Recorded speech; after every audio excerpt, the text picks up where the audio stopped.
Yeah, I'll show you how to get it, but you have to be willing to do the work. The Syndicate, it's a motherfucking movement. This is the Syndicate. You ain't gotta be perfect, long as you down to put the work in. If when it comes to the bullshit you allergic, well, you just might be my kind of person. Welcome to the Syndicate, where real estate wholesaling is what the business is. Ain't gotta talk about it when you out here living it, so if you out here getting it, then welcome to the Syndicate. Well, welcome to the Syndicate. All right, guys, you're listening to another episode of the Wholesaling Syndicate Boiler Room, the biggest, the best, the #1 live stream wholesaling show in the world. And today, I have something very special for you guys. I'm very excited about today's episode. We have a special guest closer that really needs no introduction. And, you know, if you've been in the wholesaling game for any amount of time, you know exactly who this person is.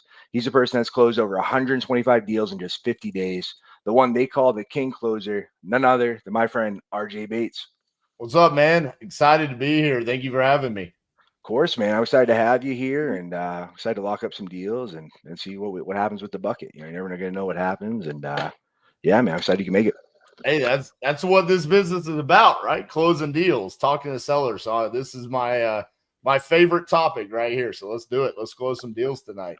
Let's do it. Let's make it happen. All right. So, guys, if you haven't seen an episode yet, I'm going to break down how it works. We have this bucket here. We have about 20 or so people in the back room, in a different room, just waiting to be pulled. They're hanging out there. They're listening in as well. If their name gets pulled, they're going to get 5 leads from our sponsor, Speed to Lead, who's gracious enough to give us some great hot PPL leads for them to call. They can take it as far as they want. If they're experienced, they can close it themselves. If they need help or they just want to tag a friend, they can either tag in myself or RJ. RJ's a guest. I'm going to let him go first and help you guys close it. But that's pretty much it. So without further ado, let's pull some names and see if we can make some magic happen. See. All right, so we got one here. All right, so we got Frank the Tank. All right, so I'm going to shoot the link over to Frank real quick. We'll get him in here. And we're going to rock and roll. But yeah, if you guys can hear us okay, if you guys let us know where you're coming in from, drop some comments, and let's close some deals. All right.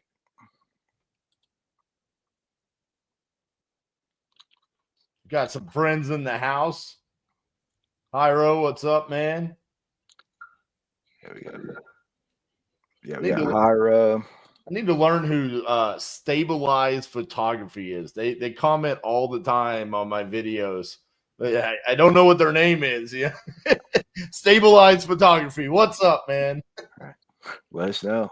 Yeah, we got YouTube blowing up. All right. Yeah, if you guys drop some comments, we'll put you up here so you guys can get a shout out. We got Ocala, Florida. We got Jeff in Ocala. We got Maz in Vegas. We got St. Louis checking in. New York, Fresno. All over the place. All right, yeah. I said it. Have RJ save the day. It's always a good call. You know, my goal is always get the deal to the finish line. So whatever it takes. For those of you that are tuning in on my channel, if you're not familiar with Kai, I met Kai for the first time ever live on stage closing deals at Travis Wells' event. What was that? Probably about a year ago, year and a couple of months ago. Mm-hmm. We both got up there. It was me, Kai, and Naaman Taylor, and nothing like being handed a list of leads in front of like 100 people on stage, and then being told, "Hey, start calling with a microphone." That was awesome. But both me, well, actually, all 3 of us, we got either a signed contract, verbal agreement, something along that. That was a lot of fun, man. Yeah, it was great. Yeah, yeah, it's nerve-wracking being up there, and I think you have the video up on your YouTube. Yeah, but yeah, that was a lot of fun. Yeah, definitely.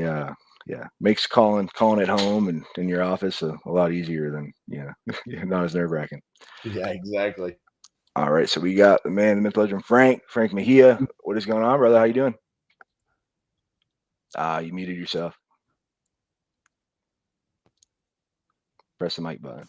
There we go. What up, gentlemen? There he is. Yo. What's going on, bro? RJ, it's good to see you again. we met a while back at Kai's last event not the last one, but the one before that. Right. Kai's always throwing. Kai and Bree are always throwing the top notch level up events. He's probably one of the main reasons why I'm doing this today is just because he opened the gateway for me, and we've been rocking now the last since May, really. So appreciative of all the game that you guys been giving, and RJ and Kai just dedicating, pouring out to all of us in the community. I love it, man. Well, let's close some deals tonight. All right. Let's do it. Let's do it. All right. So I'm going to drop the leads right now in the private chat. And as always, I have a million tabs open. I shouldn't. It's ADD for you. All right, cool. So that should be in the private chat. You guys can see it, Frank. Whenever you're ready, feel free to start calling. And Frank, if you want, I know you're a repeat customer, but we have a lot of new faces here. Do you want to give us a quick intro on who you are, where you're from, how long you've been wholesaling, just so that everyone kind of gets a good idea? Yeah, just a quick recap again. Started really kicked the door down in April going into May this past season. And I would say right now, I mean, focus is turning into wholesaling and real estate investing for the long haul. Right now, it's a lot of personal development, a lot of knowledge, but also doing. So the last 6 months, 7 months, really making calls, putting in the efforts, getting the hangups, but also learning in the processes. So learning in the trenches. Love it, man. That's what it's all about. Yeah. All right, let's make some calls. Hopefully you get those leads up. And while you're doing that, let's see who else dropped some comments. So real quick, Kai, if he wants to tag me in, how do I get tagged into it? Are we just having me call the seller, or how are we doing that? Yeah, usually it ends up being easier just him hanging up and you call him back real quick. But we can try to do the transfer to you, and if you just want to put your number in the private chat. But yeah, it's every time now. It's just been easier just to call back. Yeah, Frank, just tell him I'll say that. call back. Yeah, so you in the private chat, you see the first list of the first 5. I'll tell you where we're at if we've got some movement going, and then I'll just say I got my partner coming in. He's going to give you a call and finish up. Hey, if you run into a problem though, just mute and then ask me a question, and I'll try to coach you through it. Let's try to get you to close the deal. Facts. And we got the headset in so we could talk, and then we're going to be on the phone, so hopefully we can hear everything in real time. And if you hear something that we need to go on mute for, we can walk through it. I'm no stranger to putting people on hold, so there you go. Let's go. Let me get this first one up. All right, so we got Steve checking in from Corpus. What's going on, brother? We got Gadiano Costanza said, you guys need a closers match. Both my favorite closers in the game. Thank you, sir. We got Turnbuckle Chatter. We got Carlos M. Proud to be a titanium student. We can hear, right? Yeah, you're good. Clear. Cool. First one, GP. Yeah, we got JP. We got Jamie. What's up, brother? Surety Home Buyers wishing you good luck. Hi, this is GP Hines at our Property Services. Please leave me a message. I will get back to you. Double tap.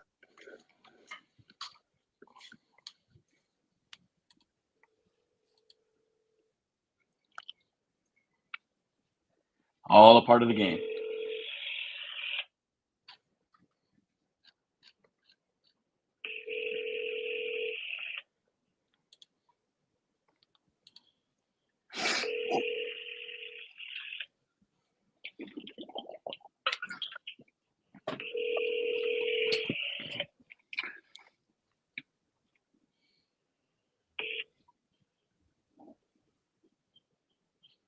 Hi, this is GP Hines at our Property Services.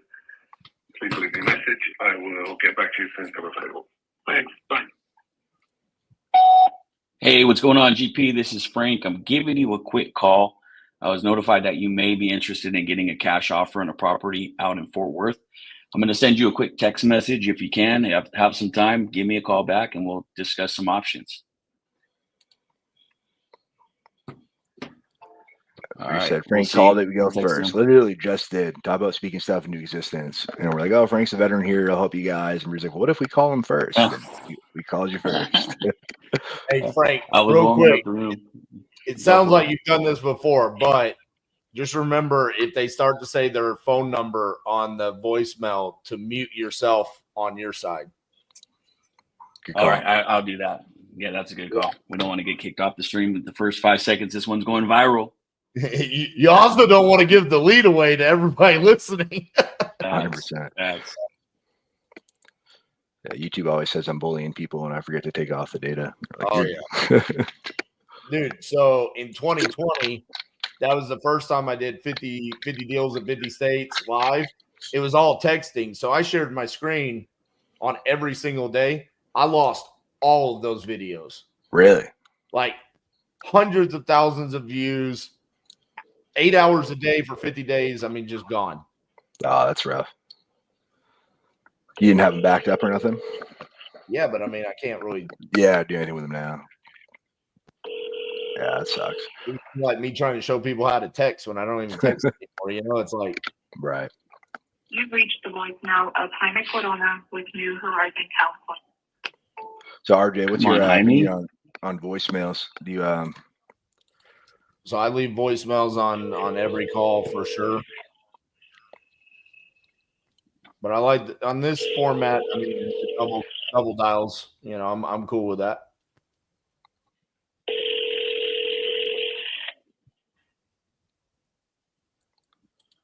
You've reached the voicemail of Jaime Corona. Okay, we got to give him a quick text back. I said, how can I join this Try one program? more Yeah, so we're opening it up. So if you guys ever want to put your name in the bucket, we do this every other week, every Wednesday. So make sure you just give me a follow, and we'll announce when we're doing the next one. Got more Mark Polar. We got more Titanium University students. Man, I hear so many good things about the program. RJ, is it open right now? And I keep hearing people talk about it all the time. Yeah, You've it's reached the open. voicemail of Jaime Corona with New Horizon California Center. I'm going to text him real quick. Sorry about that. Yeah, no worries. The next class is getting onboarded on Monday. So we bring them in waves of 20 to 30 people at a time. This will be our 10th class. Man, it's been awesome to just be able to impact people's lives. And, you know, I think everybody at this point that's been a part of it would know, like, it's a lot more than just about wholesaling and how to talk to sellers and stuff like that. You know, we're really digging deep into, like, what's your purpose behind being an entrepreneur. It's just awesome. I love this, man. I love what we're doing tonight. Hello, good evening. Can I speak with Rosa? This is her. Hey, Rosa. This happens to be Frank giving you a call. How you doing today? It's fine. Great. The reason I'm calling, I was notified it looks like you're looking at wanting to get an offer on a property. I'm calling about a property we got an inquiry about today, which was the Hackberry Street in San Antonio. Okay, hold on. I'm going to let you talk to my husband, okay? Sounds good.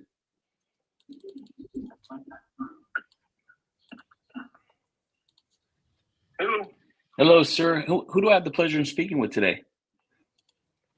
Richard. Richard, nice to meet you. Hey, my name is Frank Mejia.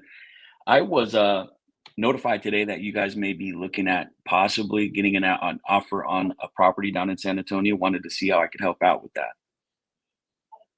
Where are you at? I'm actually located in the Austin area, but close by. Okay. Another one from Austin. Wow. Tell me about it, man. We're everywhere. No, well, we have another guy that came from Austin, looked at the house today, and he was driving back. But anyway, I had 3 phone calls from California. Man. Yeah, it sounds like it's been a busy day for you. Well, yeah, it's off and on. Yeah, I totally understand that. If you can, Anyway, it's a 4-2. 4 bedrooms, 2 baths in the front, plus a living room, kitchen, and dining room. In the rear is a 2-1, Both of them are tin roofs. I'm going in. I'm downsizing. That's what I'm getting rid of everything. Gotcha. I sold 2 houses last year also, so I'm getting rid of them. Okay. Yeah. It sounds like this is a very time-consuming process for you. If you don't mind just helping me catch up to speed, you just said motivation-wise, you're just downsizing, but is there anything else that's really at this point why you're trying to move it right now, this property? Well, what do you call it? I'm not in a hurry because it took me 8 months to get situated at this house. Doing the cracker boxes are a little room 12 by 12, and so I did knock down the wall and the closet between 2 rooms and made it a whole lot bigger and all that. So that took me 8 months, and then I was busy working and doing stuff and still moving and moving. I got 48 years in the other house, and so yeah, I gotta be close to my daughter-in-law and my son because we're the taxi cab drivers for them because she has health problems, and we had to come all the way across town, 30 to 45 minutes depending on traffic, and then going another 5 or 10 miles further north for her basketball, soccer, whatever's there in Seacoast. So a lot of grandpa and grandma duties. Yeah, for sure. Well, yeah, trying to help them out because she can't drive no more. So so Okay. there was a house close to them. Like my son only has 3 houses away from me. So I moved in here, and they had no carport. They parked inside the garage under the roof and all that. I don't like that.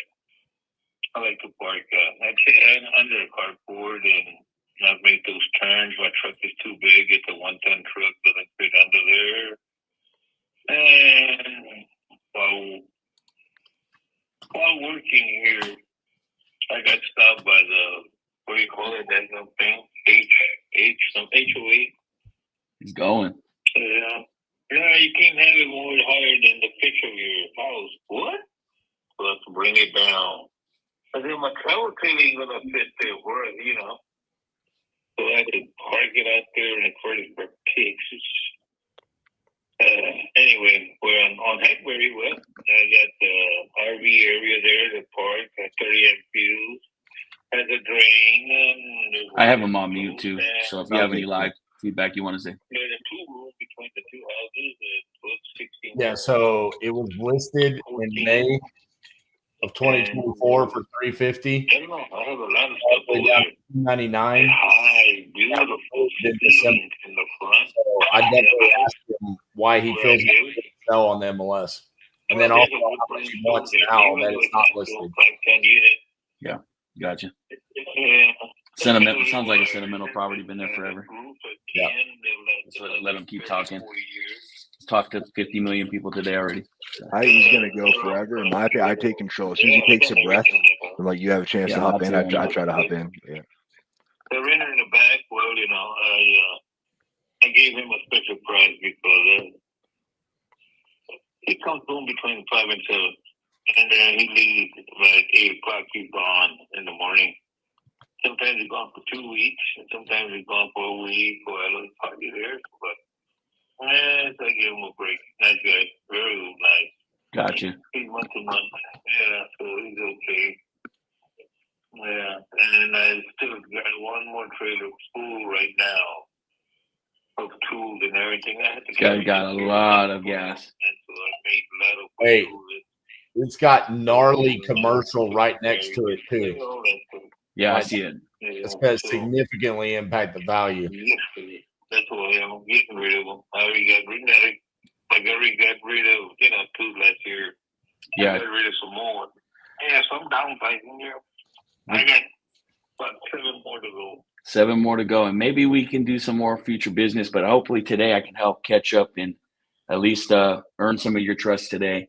Here's a couple quick questions. I know you've talked to a bunch of people. I know people have asked you the same questions probably multiple times today, and I know it's dinner time. So I'd like to just know real quick, what type of price were you looking for on this property?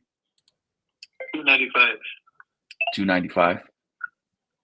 Right. Got you. And I see, just looking on just the maps and Zillow, whatnot, it looks like just barely last year you had it listed. What happened? Well, I found out that I talked to her and I told her, hey, some guys had made an offer. And now they bought another house, you know. How did you know? I said, I know a lot of people, man. I got a parking lot right next to the Alamo Dome and all that, 3 acres. Anyway, I found out. I said, well, I didn't want to lose my commission. You know, well, hell, get your signs out of my yard and get the hell out. I don't know. I just hate realtors. She quit that chinga. They don't know how to negotiate, you know, give and take. Yeah. So that's why. Audio's still good. You guys can hear? Yeah. Very good. That's fine. Even I'm not sure, like, to move back. Well, yeah, you have about 40. You said about 45 years you had that house? 48. 48. That's right. Yep. But 48 years. But it sounds like with all the responsibility of being the greatest grandparent on the earth, you have to, you know, take care of your little ones and get them to and from. It just sounds like having that house just doesn't really make a lot of sense anymore, if I'm hearing you right. Oh, I got 7 more. Well, again, we'll talk about those maybe here in the future, but with this one, You know, that's not a pain in the ass. I'm getting income from the back, and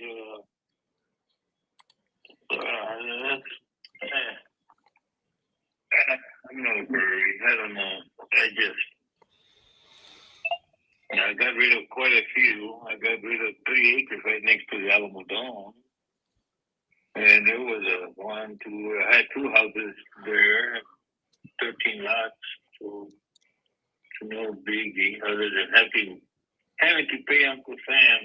God damn, a hell of a lot of profit gains. Yeah, and like now I still some on that house with 31. But anyway. yeah. So are you flexible at all with that 295? A little bit, Depending circumstances. And depending on a lot of things, you know. Yeah. Well, let me ask you this: How do you envision this process going? If you know you're putting yourself out there, you want to get cash offers. How do you envision this process going? How do you envision this process moving? Yeah. How do you said that you're not as motivated, but you can be motivated. I mean, in a perfect world, if you can wave a magic wand, what would you like to happen? Oh, whenever. If it's a cash deal, you can close in 7 or 14 days. You know. That's what I did across the What do you think I should street. shoot at? I should shoot 200. I haven't looked at anything. What's a number? I wouldn't offer. I would just tell them, like, as an investor, man, you're way off. I mean, we're significantly low. I don't even want to offend you. Let's see how he responds. See if he chases after you. I'm not exaggerating, but I got 31 houses sold. Okay. Yeah. And when I sold the 3.25 acres next to the Alamo Dome, did I get hit? Even in the past. Well, you know. I just go back to, okay, it's been on there for 6 months, man. You haven't gotten the number you wanted. You took it off the market. Like, well, how are you coming up with this number? If you don't mind me asking, where are you getting this number from? How much? That's why once I sell this one, I know I got another one either I sell 105 to Floyd or 1109 Hackberry right next door. Yeah, I could take a look at those, but just out of curiosity, I mean, this has been out there for a while. It hasn't got the actual responses. I mean, as an investor, I mean, I don't want to even offend you. How'd you come up with the 295? I don't know. It's just Well, there's a house right around the corner from me on Florida Street. They want $375, and it's only I think it's 3 bedrooms, 2 baths, and it's a smaller lot than mine, and no rent house, no income. And I have huge big rooms on this one.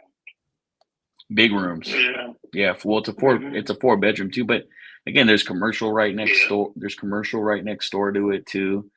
I don't think, just out of, you can tell me no anytime, but respectfully, I think I'm way off the 295. I'm like well into the low 2s for this property. Okay. All right. Have a nice day. Thank you very much. Yeah. Thank you. Okay. Yeah. We weren't going nowhere with that one. Yeah. So Frank, my feedback on this call is one, I can already tell that you're great on the phones. Like, I love your demeanor. I love the way that you ask questions throughout. I mean, you sounded great.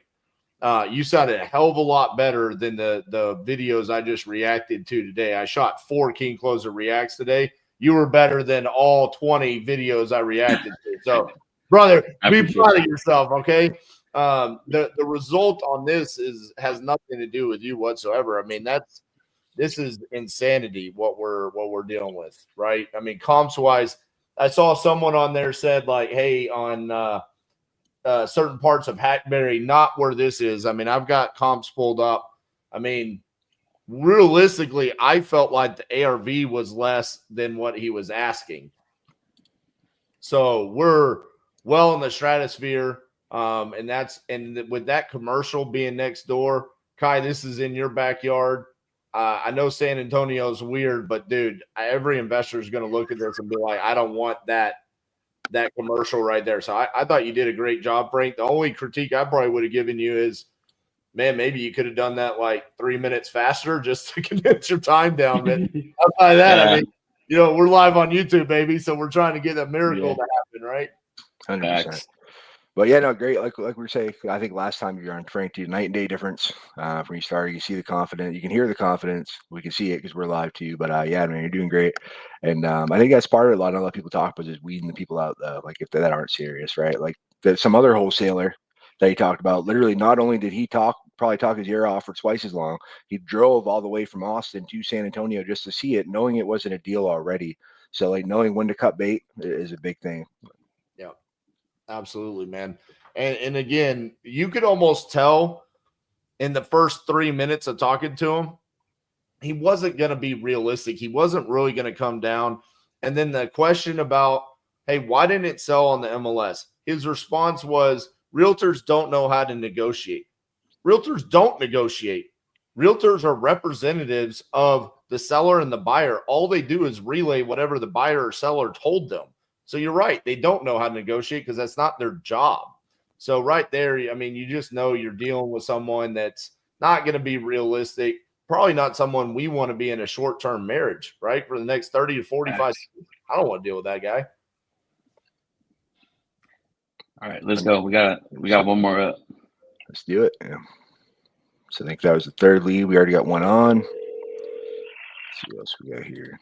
Jamie said smooth transition. Hey, good evening. Is Jeffrey there? That's Jeffrey, pleasure to meet you. Hey, this is Frank Mejia. I'm giving you a call today. We just learned it looks like you're doing some research on possibly getting a cash offer on a property down in San Antonio. I'm not. So filled out a form? Not a form, but we one of our partners reached out and may have caught some interest in you. Is that something that you'd like to discuss? Just ask a couple quick questions, maybe get you an offer together. Not really, honestly. Not really. Not really. Like you're not interested in selling your property, or not interested. You just don't have the time. I mean, I know y'all are cash buyers, so y'all are trying to do like short sale purchases and stuff like that. So I would want like how much do you want for my house. So how much do you want? And if you can tell me just off the top, I mean, what are you looking at specifically? 400. All right. While I get your file pulled up, let me take a look. Yeah, that's a pretty high number. How'd you get up to that number? How'd you get there? Comps. Comps. Like you have one like in the neighborhood that just got redone, and I got friends that are real estate agents, and they were just telling me. okay. So you Why got haven't you listed it? some real estate agents? No, I've got friends that are real estate agents. I'm in construction, so. Okay. And what do you do specifically? Are you a contractor, GC, or? Swimming pool builder. Okay, nice. Okay. So if you have friends and you want that money, how come you haven't listed it yet on the market? Well, I don't. I haven't. I mean, it's almost paid off, and I just, everything's for sale. I mean, so. Yeah. I mean, I know a lot of people say that, and some are really about that, and then some are just, they're just saying it just to say it. But are you? Oh no! If someone offered me $4 for the house, I'd take it. But, okay. I mean, that's almost double the price. Just what I'm looking at. I mean, not to offend you or anything, but yeah, not to offend you or anything, but just out of curiosity. I mean, is there any real motivation besides that you need to sell this house? No, like I said, comps, and like I get $1 million in falls, so the house across the street just sold, and it was just under 4. So okay, yeah, I was my managing partner said that I'm looking at the notes now. Just I'm kind of thrown off by it because the notes say that you were looking to relocate. Is that true? No, I don't know where anyone has any information on. So, Jeff, someone must be playing a bad trick on you if you're getting calls every single day. Yeah, well, I mean, I got them before he went to that filled out anything, but that's just, I don't know if that's a new. Gotcha. Well, I know you're not lying about what you said about 400, but I don't think your property is 400. I see a house kind of across the street a while down, maybe twice the square footage. I see that sold for like 460. What makes yours? What's the square footage? Let's see, it's 811 Tamsworth, 2,628 to be specific. It looks like yours is about 1,500. So there could be some big differences with square footage and amenities and whatever else. That one's. I mean, it's not in good shape. I was there when they did the foundation repair and all that stuff on that one. So, so I've been looking for a while. So it's going through a couple of guys flipping the house. Well, let's spin it back to you. I mean, are you looking to do anything with your house? I mean, is it something that is a need that you need to do this today with your house, or 6 months from now? What? No. Not at all. No. Okay. Yeah. Well, I don't want to keep you longer than you need to be, but I do appreciate you giving me a quick 5 minutes every time. So you won't hear from me again. I hope you have the best rest of your night. Okay. Okay, you can. So Frank, on this one, Someone play the trick. Well, this is a cold call lead, right? From Speed to Lead. So they called and probably said, "Hey, are you interested in selling it?" He probably said something like, "Yeah, for the right price." He said it on your call. Everything for sale, sure. Make me an offer, right? And then he's knowledgeable, but he says things like, you want to do short sales. Okay, he's not that knowledgeable because he wouldn't have said something stupid like short sell. The house across the street did sell, 28 square foot. We got him that information. This is why it's important to be comping while you're on the phone, right? So you can leverage that if there's motivation. Here's the thing I always tell people, Frank. The two most important things that we figure out when we're on the phone is price and motivation. The price is irrelevant. It just makes makes us know how we need to navigate the rest of the conversation. Whether or not we can just say, yeah, it's a banger of a price, let's do it, or we need to educate them on why it's wrong. What was lacking here is motivation. He told you multiple times, I don't need to sell. It's almost paid off. I mean, sure, if someone gives me 400,000, I'll take it.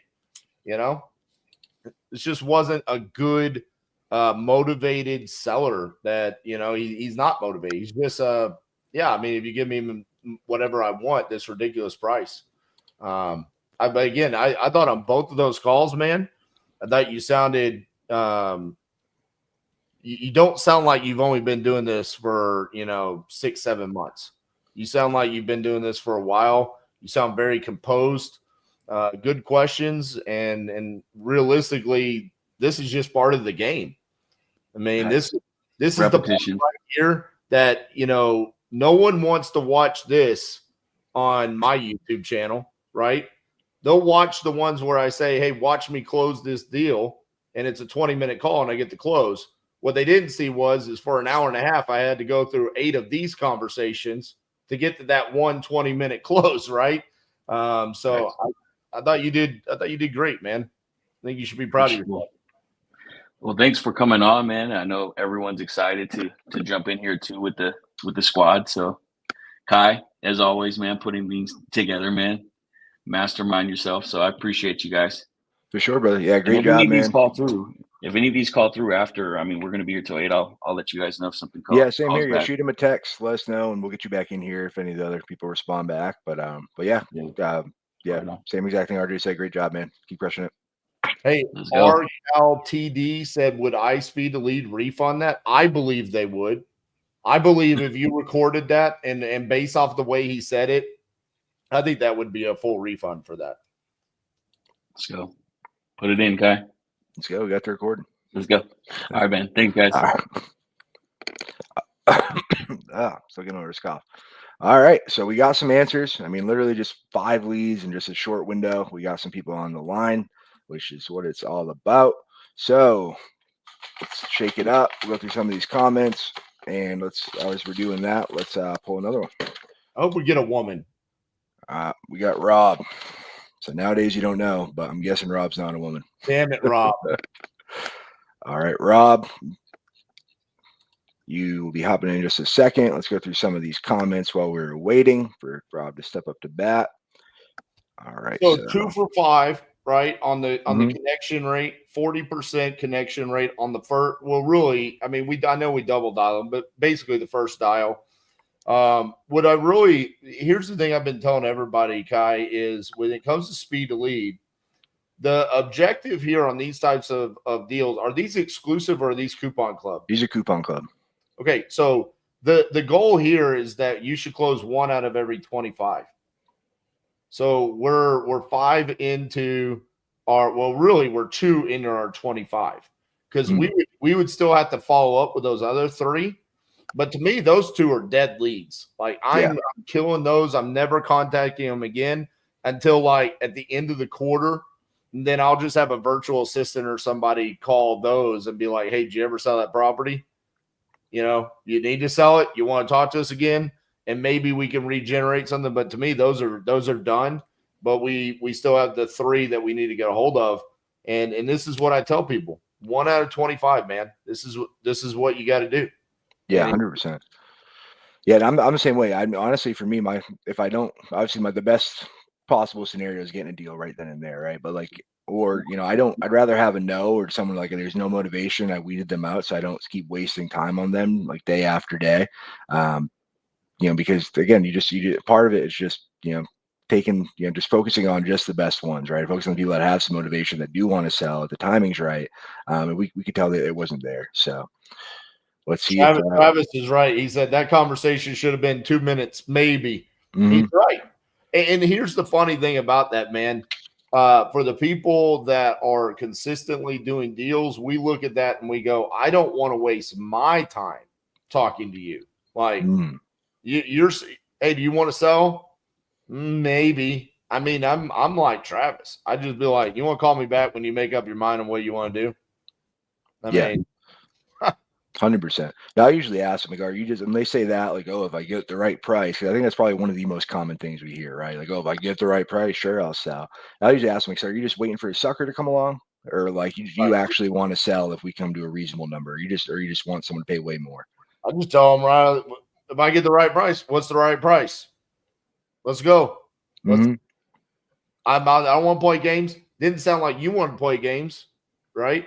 Because sometimes when they say that, they do want to play games. So if you kind of call them on it, like, I'm not here to play games. Tell me what the right price is. I'll tell you yes or no. Yeah.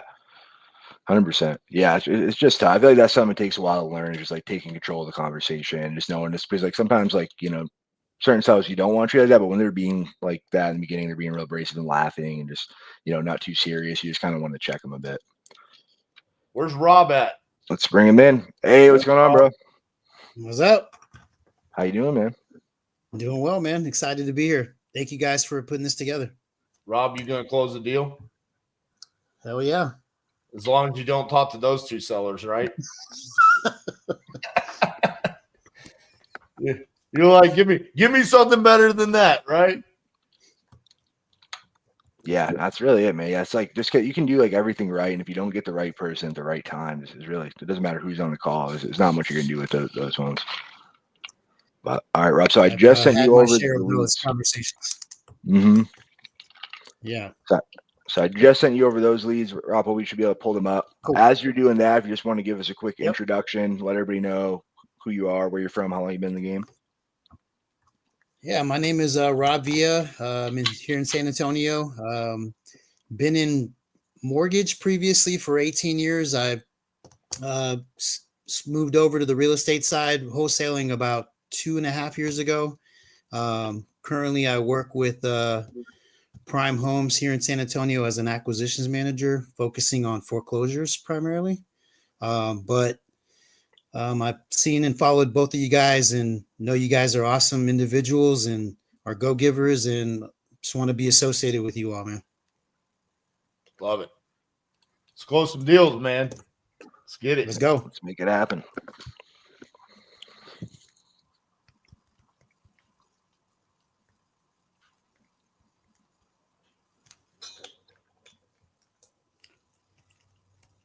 Oh, we found out who Stabilized Photography was, right? That's the one you're trying to find out who it is. Laniel. Laniel. Is that how we're going to pronounce that? I just guess, and they can correct me if I'm wrong. If I got it wrong, I'm not the first person to get it wrong. That's what I tell myself. Facts.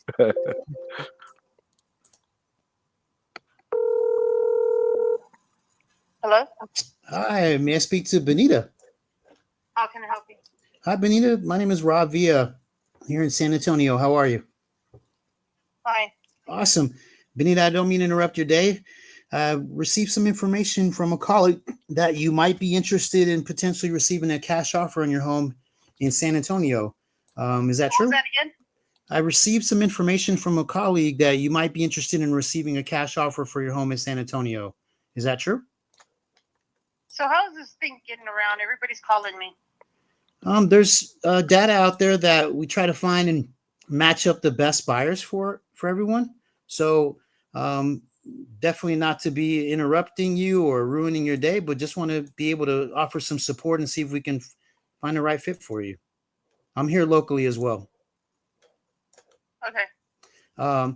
So your home on Bluegrass, I see what they gave us as far as, the reasoning behind it. And please correct me if I'm wrong here. It says that you're relocating. You see, they're putting down things that is not true. Okay. The only thing is the house is going to be selling for, without using a realtor, $240,000, very firm price. And I'm not negotiating with nobody. And I'm not going to talk business until the end of March. And that's, call me back then, because I'm not discussing anything right now. Okay. That's all the information I can give you right now. 240, not negotiable in March, and that's it.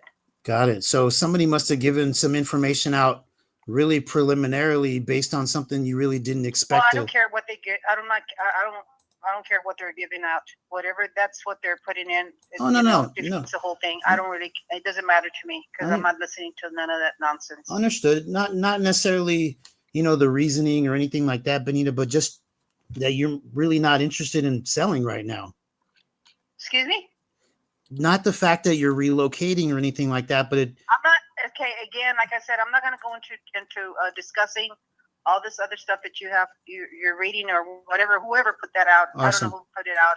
Okay. I'm not there to discuss anything. The Okay. only thing I can give you, the only information that I'm about to give you, is the property will be sold at 240 at the end of, I'll consider it end of March. We'll discuss then. At this present time, I'm not discussing anything. I'm not accepting any offers other than what I mentioned, and that's it. I mean, if you're interested, call me back at the end of March. If you're not, that's fine. And just leave things alone. Got it. Thank you for I'm not discussing anything with nobody. I'm sorry to interrupt you, even Benita. Thank you for your time. I appreciate your courtesy. Hope you have a great day. Another one. All right, Should have got out that one quicker. My bad. Rob, here's what I want you to know about this, okay? People get in their feels about this. You do acquisitions. You've been doing it for 2 years, right?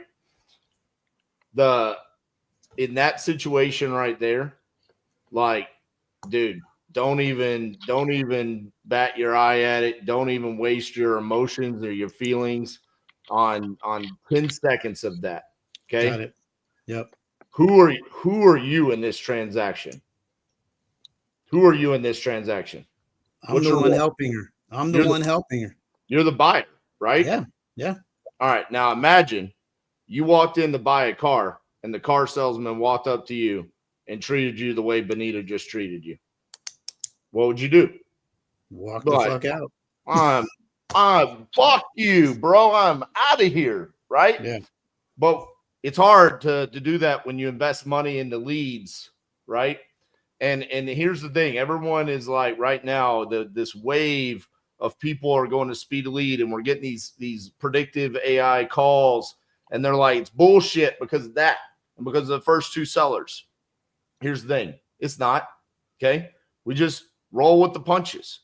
We look at this and we go, we don't need Benita because Benita doesn't need us. Yeah. Her price is full market value, brother. I know. So we don't even need her to yell at us, right? All right, Benita, I'll talk to you in March, and never think about her again and just move on. You know what I'm saying? Save all of that energy in there, you know? Gotcha. Just move on from her. Gotcha. You don't deserve to be treated that way. Right? Yeah, you're right. You know, so on to the next 100%. One. Yeah, that's it. It doesn't really matter where the lead comes from. You're going to get some people like that, right? Oh yeah, I've been treated worse on the phone. Yeah. Trust me, doing foreclosures. I mean, yeah, that was cake. My favorite thing when they come out real aggressive like that and just being dicks for no reason. I'm like, I'm sorry, did I do something to offend you? And then I just shut up. I call them on it. Half the time they'll back down. Other times they'll just triple down. I'm like, all right, bye. But that one, I feel like she probably would have tripled down and just been like, oh. But I mean, dude. All right, she's just so offended at life. Yeah. I wonder why. That probably would have been my statement right there. I think I understand why you sound so upset, Benita.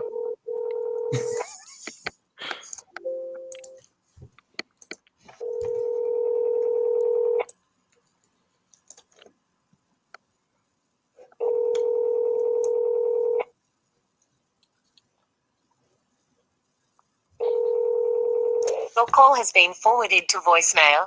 The person. Double tap. Yeah. Yeah, I like to double tap just in general. It's the first time I call someone. A lot of times they don't recognize the number. If you don't do a text or voicemail or anything with it, I like to call again because like, who the fuck's calling me twice? And sometimes they'll answer. There'll be a little bit more triple tap sometimes. Mm-hmm.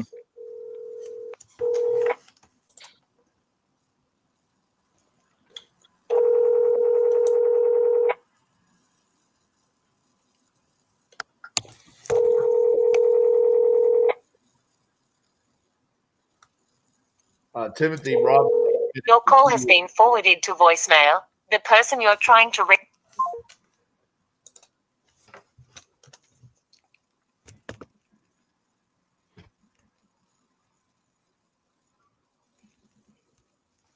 I like the British voice mail. Robot.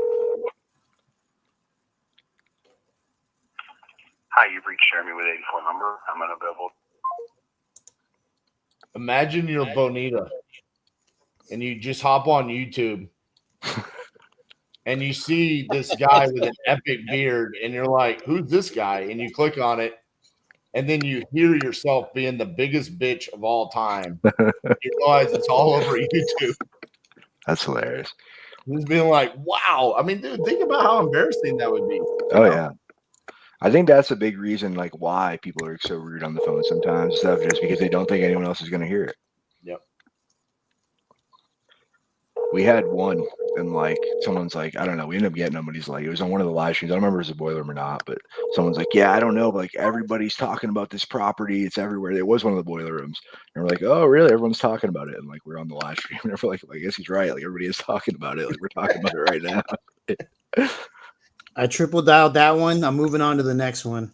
Get it.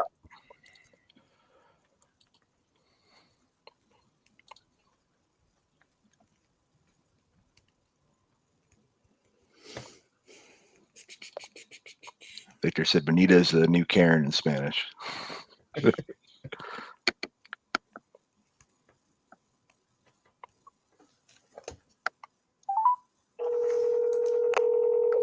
Travis said, bye, Bonita.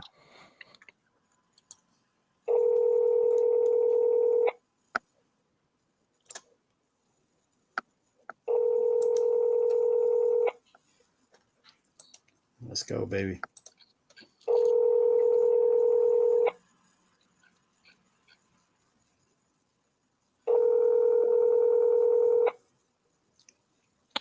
Somebody's got to answer.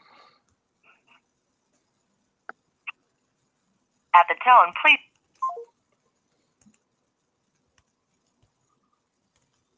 Double tap.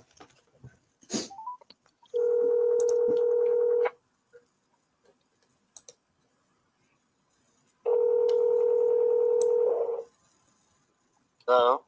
Hello, Amir. Hi, this is Rob. How are you? Who is this? This is Rob Villa. How are you today? Amir, we don't know each other, but I wanted to reach out to you because I received some information from a colleague that you might be interested in receiving a cash offer on your home in Houston. Is that right? Please. Awesome. I'd love to help you, Amir. So from what I understood, and please correct me if... Listen to me, please. Yes, sir. All right. Go do your research, please. Okay. The size and everything of the property, the location, and how much the other property is being sold, and give me 120.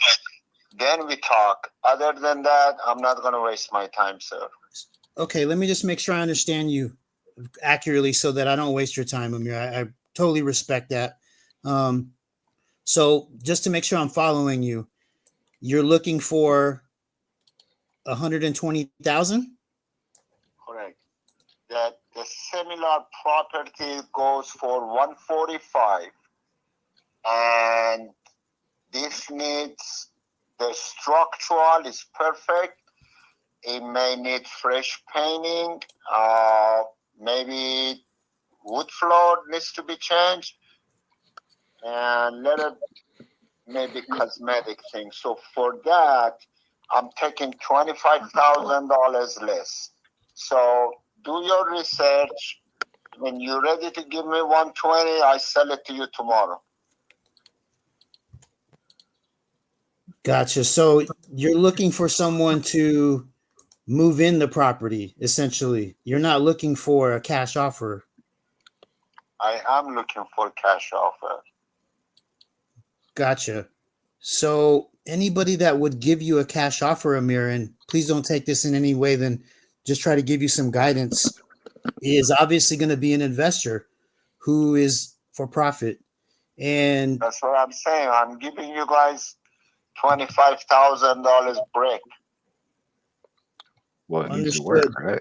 I think that perhaps what you feel might be the break is actually the rehab that we would have to put into the property to then try to sell it for the full market value. So there really isn't a break.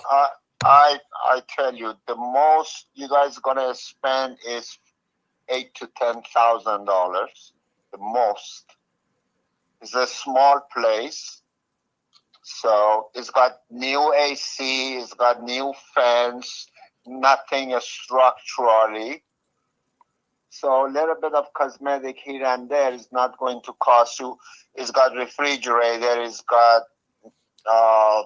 burner, and $8,000 to $10,000 the most.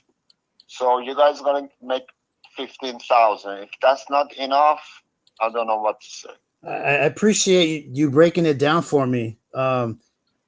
Just one thing that you might be overlooking in the whole calculation, so that you actually do find a buyer for yourself. I thought you are the buyer. No, I am a buyer, but I may not be your buyer, Amir, is what I'm telling you. The reason being is one thing that you're not considering is the fact that it's going to have to go through a realtor, and there's commissions that are paid out to a realtor on both sides. No. You know how many calls I get a day? No commission, no closing costs. And I already had $110,000 offer. I can send you the text. I didn't sell it. So if you want to come up with more than that, I'll be more than happy to listen to you. But no, if you want to lowball it, please don't waste your time. No, that's not the intent, Amira. It's not to lowball. It's to actually find an opportunity for both of us to benefit. From what I'm hearing, the benefit is all going to be on your side, because you're right. I'd be the buyer, but I'm going to have to sell the property eventually, Amir. I understand, but I'm not sure you're listening to me. I already had $110,000 cash, no closing costs, no nothing, no agent commission. Why didn't you take it? And I didn't sell it. So you need to do better than that. Got it. Yes, sir. I really think that you had an offer that you probably should have taken, Amir. You may want to reconsider that. No, okay. I'll think about it.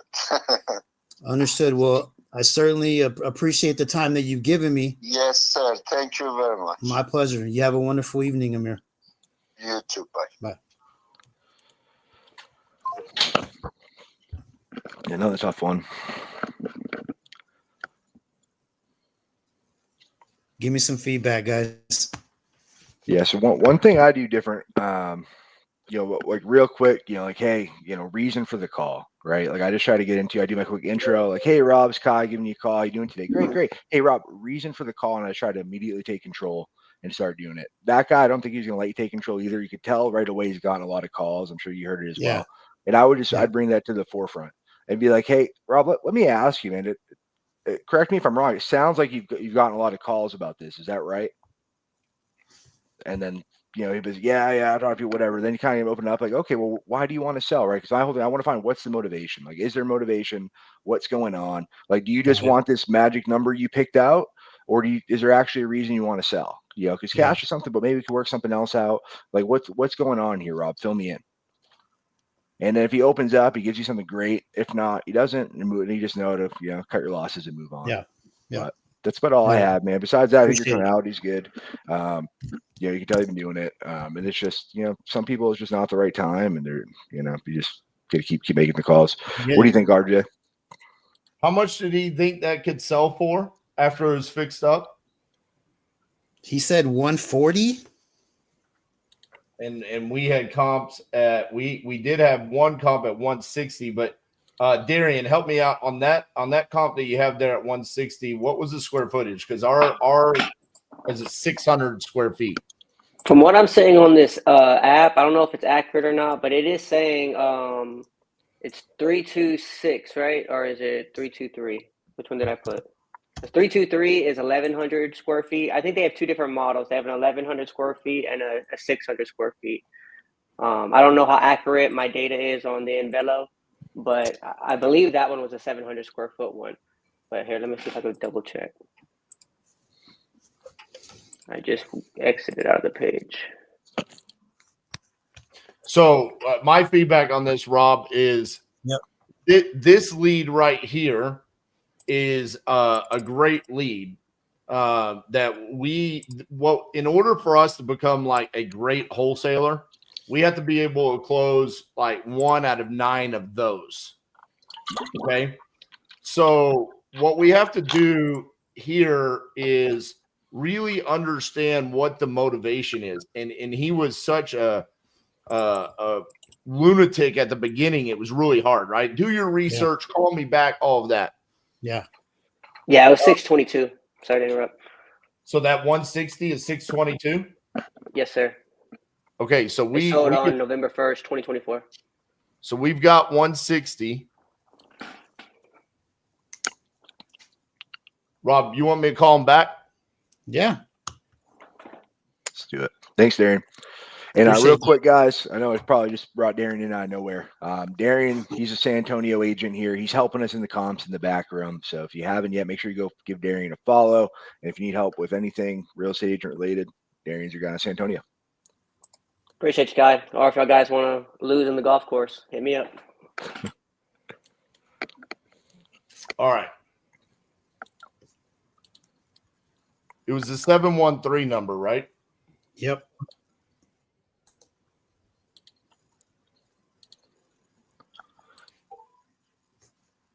The 2130 number.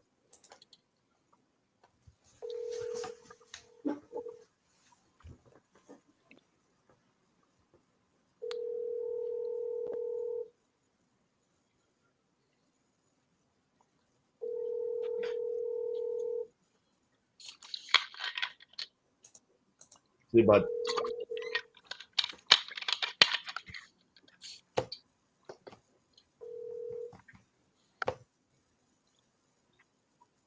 At the tone, please record your message.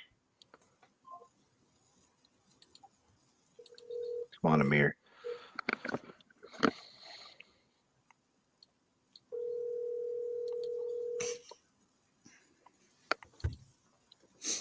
Pick up. Use the triple tap. It required the 3 for him.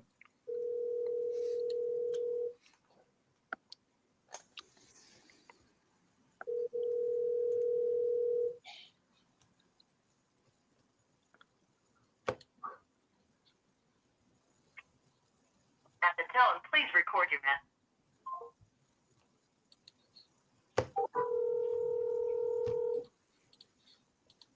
Third time's a charm.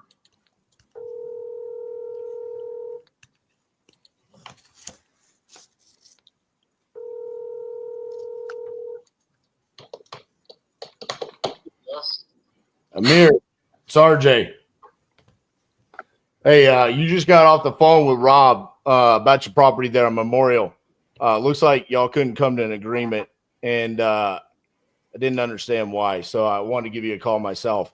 So he was telling me you said something like you had a text message offer from someone for 110. Is that correct?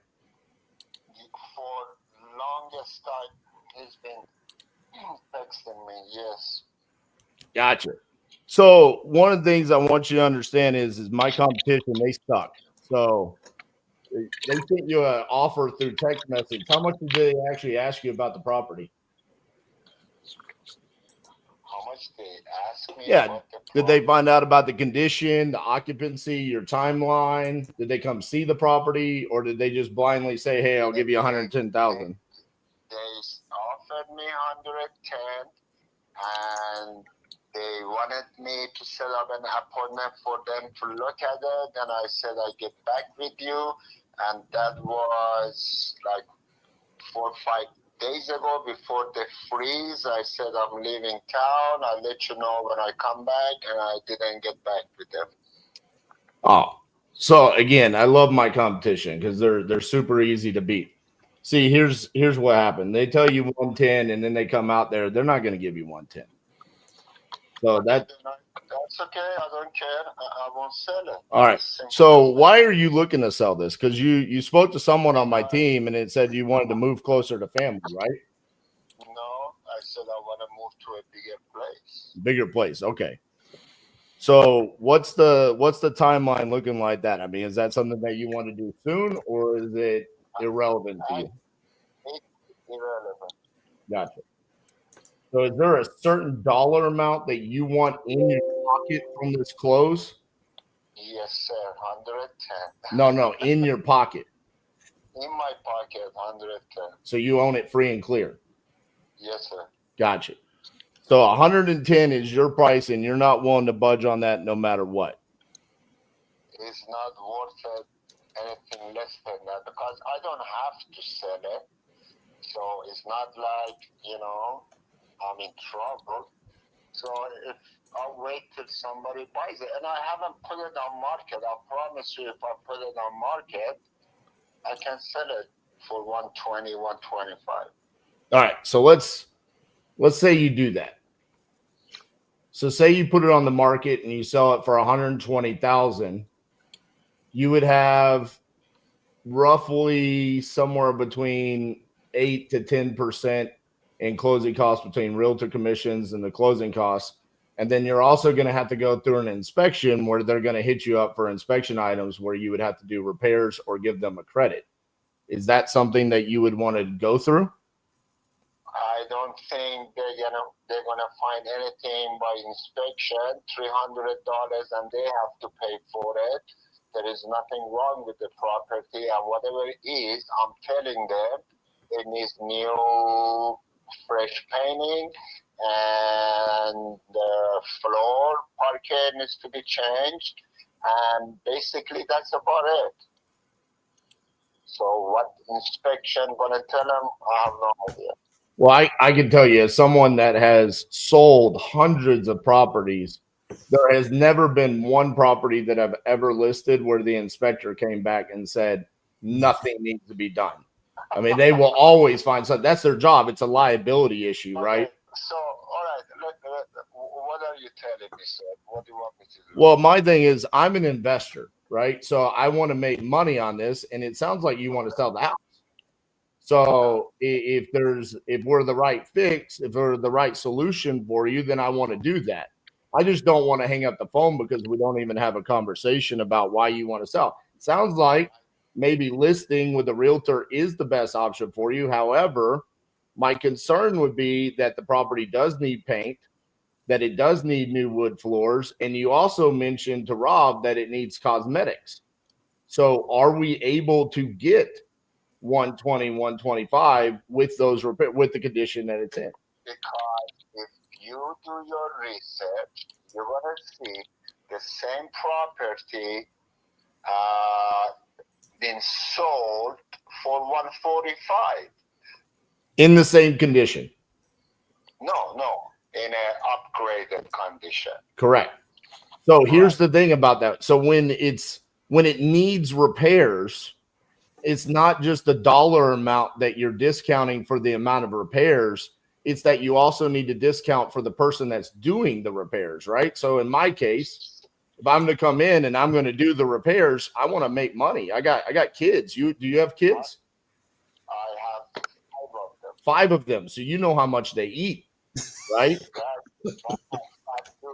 Yeah, exactly. I mean, I've got a kid that plays hockey. He eats like $300 worth of groceries in 3 days, so I got to make money. And so that's my thing here is I'm just saying. I mean, about the kid, the mom, she's got a black hair. Oh my God. She is on a shopping spree every day. That is my biggest concern. So you got to make money on this just to give mom some money, huh? Exactly. Yeah, I got you. So you want to find a new place. What are you going to do with the money? Is it for a down payment or is it to go find a place to spend $110,000 on? No, it's going to be for down payment. And I tell you what, if you do me right, I'm going to sell another property to you in the same location. So it's in Memorial Drive, like the same complex? Same complex. Okay, how much are you going to give that one to me for? That one I give it to you for 155. It's bigger than we went in the wrong direction, Amir. You are missing what I'm trying to do. It's bigger than this. That goes for 165. Where do I make money, Amir? What do you do for a living, Amir? I teach.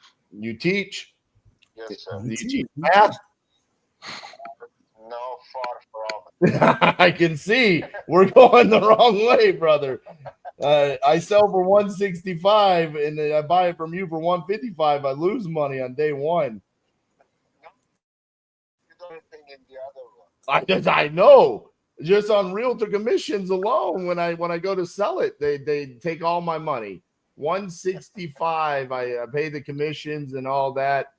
I'm losing $3,200 and I gotta. Okay, you didn't ask me what I teach though. Yeah, what do you teach?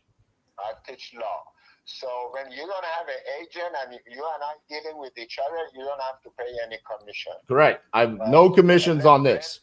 Let your mathematical genius figure that out. But when I go to list it on the retail market to find the owner occupant, they're worthless, but they have this access to the MLS. They're the gatekeepers. So they have to list it for me and I got to pay them. So listen, what I need is I need a buy one, get one free discount. Okay. So listen, on the first one, the one that we were talking about, you want 110, but you just need a down payment. That's what you need. So you just want to pay me the down payment price?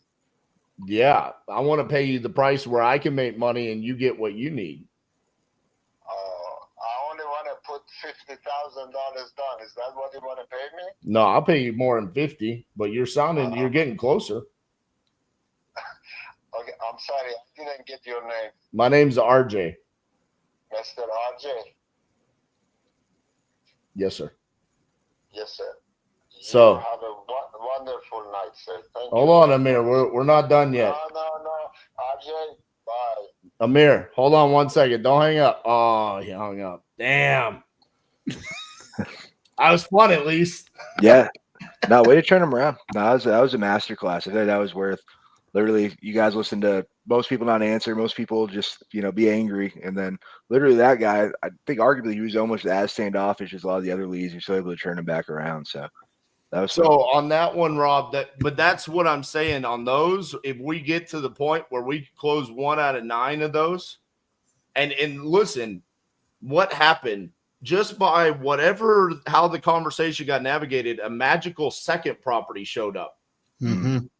Now, what is funny about this is that second property was even worse than the first, right? But I have seen scenarios where the second property comes up and suddenly that was the good deal, right? They were like, hey, if you take this problem child that I need 110, I'll sell you this other one for 75. And then it's like, well, hold on. We could just reallocate some of the funds here, right? I need this to be 90 and then I can make this one 85 and you get the same amount of money. And we do some math magic there. He wasn't going to wiggle off of that because in the private chat, when I called, I thought the ARV was 160. But as I was talking to him, I found out that it actually sold for 140. So I lost all hope real fast because that bumped my offer all the way down to like 80. So we were like 30 grand off based off of that. So, but again, Rob, that's where if we are always focused on improving on those types of calls, that's the most common type of seller. And just making it to where we can get to where we at least have a chance to have a conversation. And then he threw out the number, right? 50. And I said, we're moving in the right direction. And I just, if we could have got him to hang on for a little bit longer and threw out the 80 just to see. But that's why I wanted to call that one, because I knew that was a hard one. Yeah. That's a great lead. I would pay $29 for that lead every single day. 100%. Thank you for sharing how you flipped it, man. That was awesome. You got more, don't you? Yeah, I got another one hollering at him right now. Let's do it.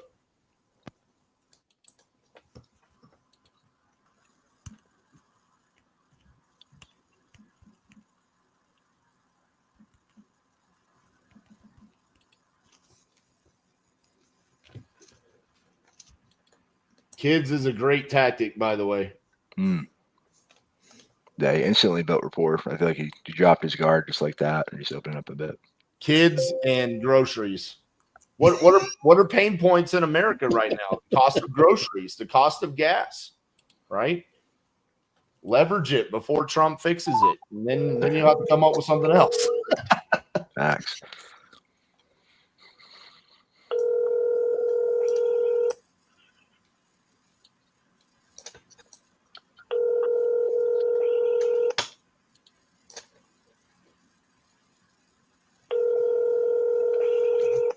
I got a good feeling about Linda. Actually, I was going to do something. I'm sorry, the person you were trying to reach. All right. Rob, are you cool with me getting you a lead in a different location, not Texas? Yeah. Cool.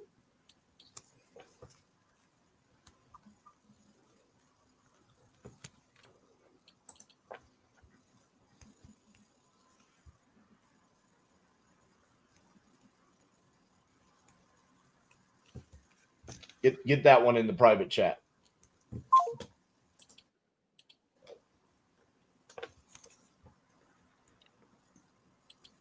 So Kai, I've got the old school coupon club. Oh, okay. I get them for $9. Oh, damn. Yeah. Let's rock some coupon club, baby. We're gonna find some motivated sellers. Yeah, let's do it. I mean, we called the same out last week. Coupon club ones, just kind of just grabbed some right before the show. And yeah, I mean, yeah, Travis a bunch of good conversations, and I feel like it's just timing, right? Even though just because they didn't answer doesn't mean they're not going to go. But yeah, if you're getting into that $9, it's a home run. Hey, Lonnie, this is Rob. How are you? Okay. Good, man. Hey, I'm just reaching out to you. A colleague of mine let me know that you might be interested in receiving a cash offer on your home in Wetumpka. Is that right?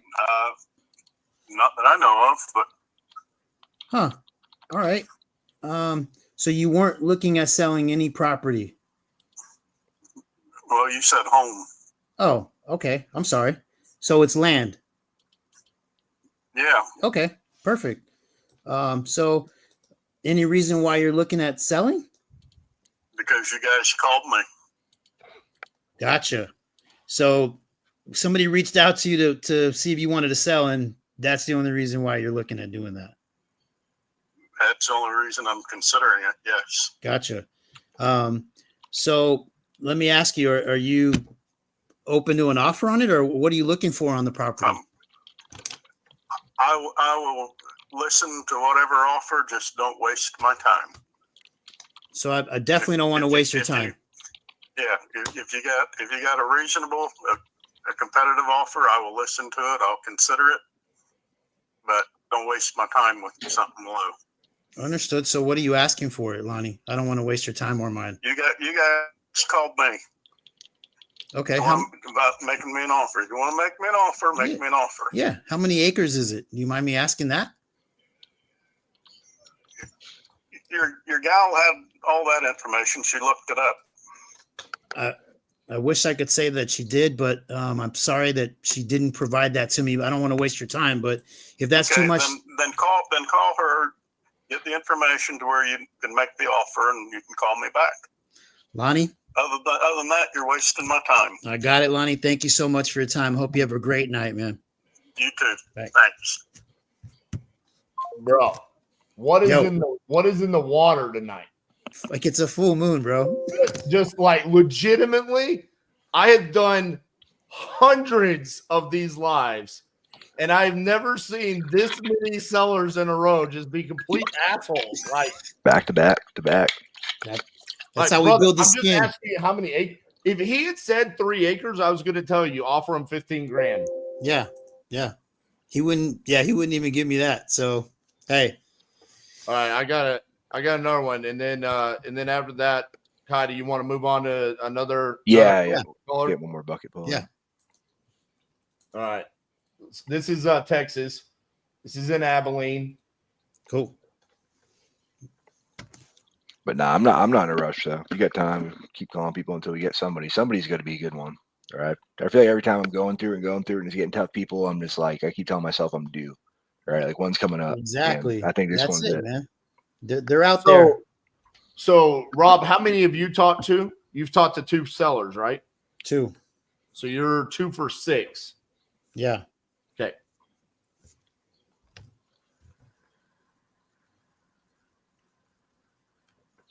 Rob, clean up your intro. Got it. Say, hey, this is Rob. I'm calling you about 123 Main Street. You still looking to sell that property? Got it.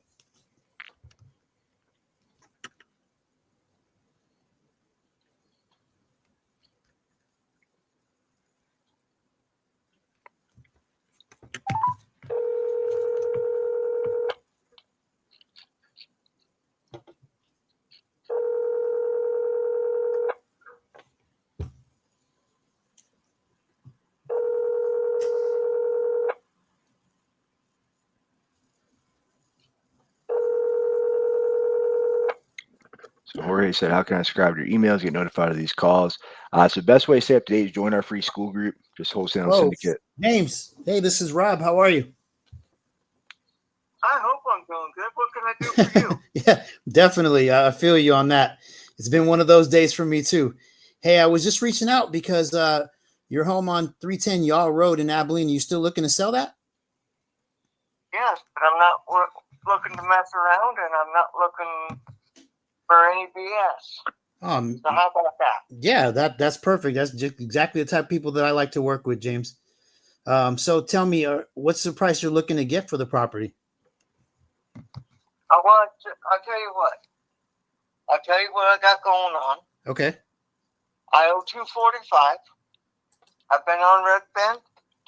I pulled up plots on it, and estimate on it is $284. I'm not gonna take all the meat off the bone for you. That'd be rude. I appreciate that. But I know that the market's going to go up here in the next 6 months to a year, because I know that there's big projects going there in here in Abilene. This AI thing, what is it called? Starfleet or something like that? Okay. Stargate. That's going to be bringing in 100,000 jobs. Yeah, I've heard about that. Okay, so you know the market's going to boom.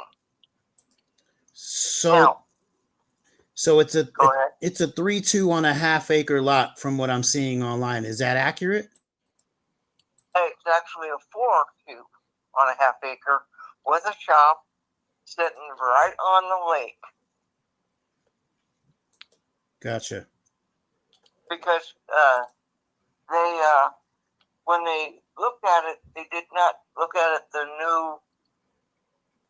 according to what I've read on this, for a bedroom to be classified a bedroom, you have to have 2 things.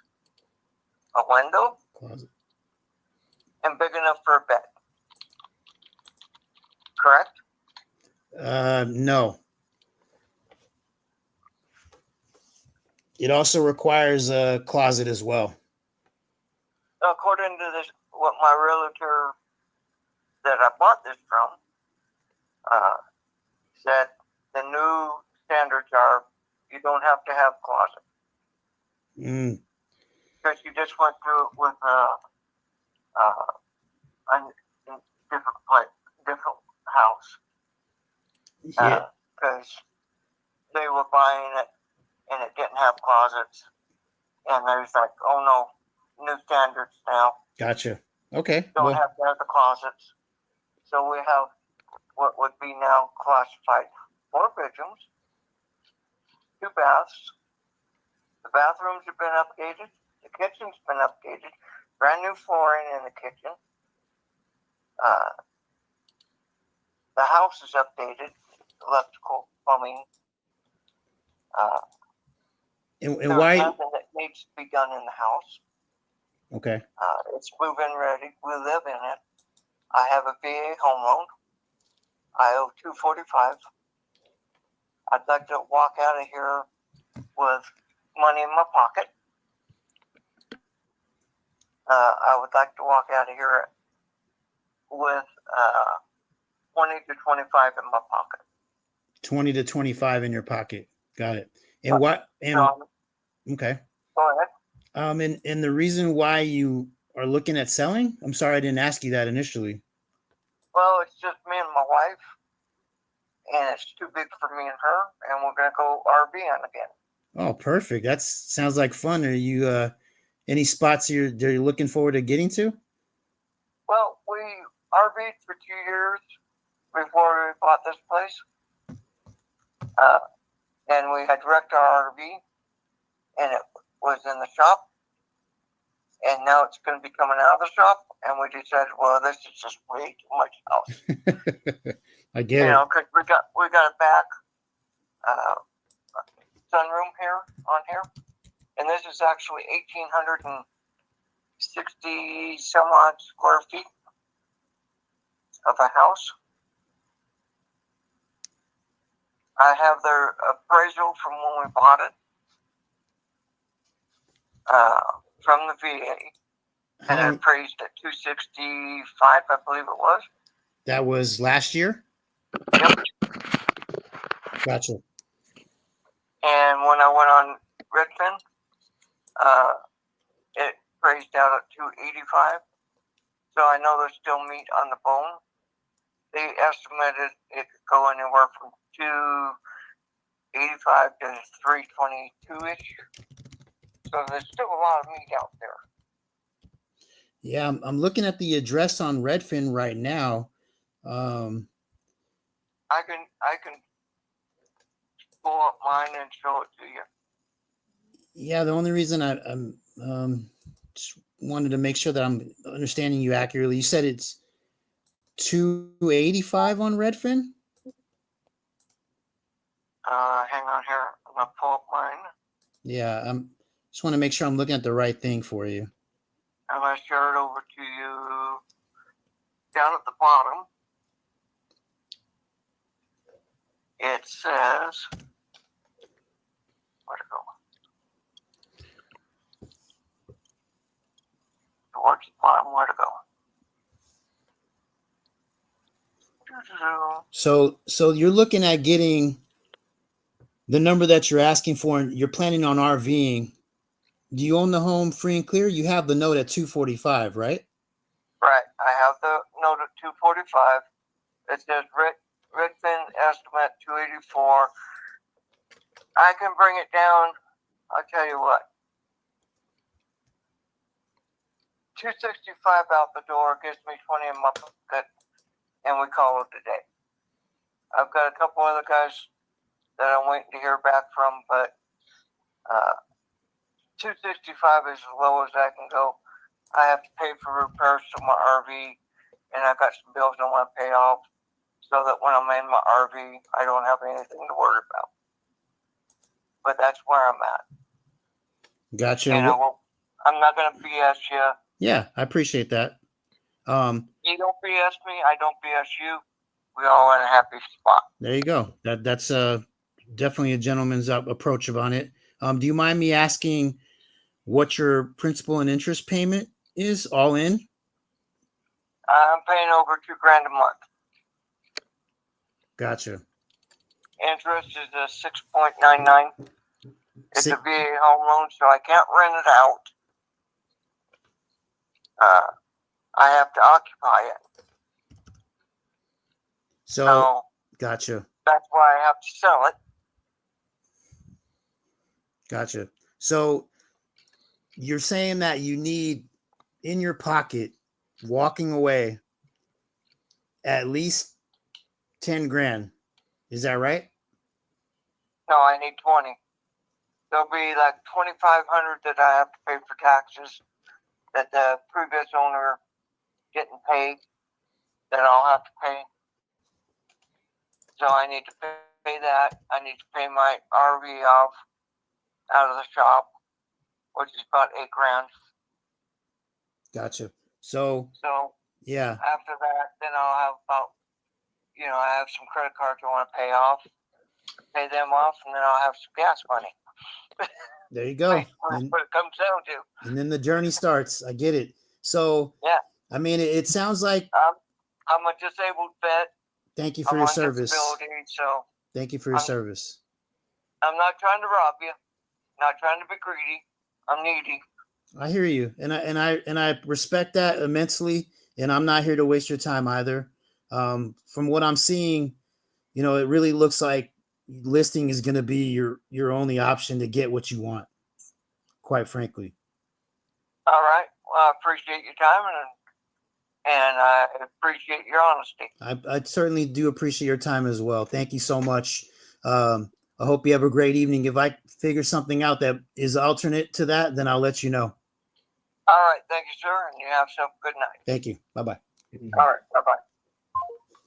All right. So on that call, Rob, I mean, the sub 2 was the play if PITI existed. It is on the lake. It is the ugliest lake I've ever seen in my life. I mean, normally waterfront is like a benefit. This is like it. I am fairly certain that I have seen like the inside of septic tanks look better than this lake. It's horrible.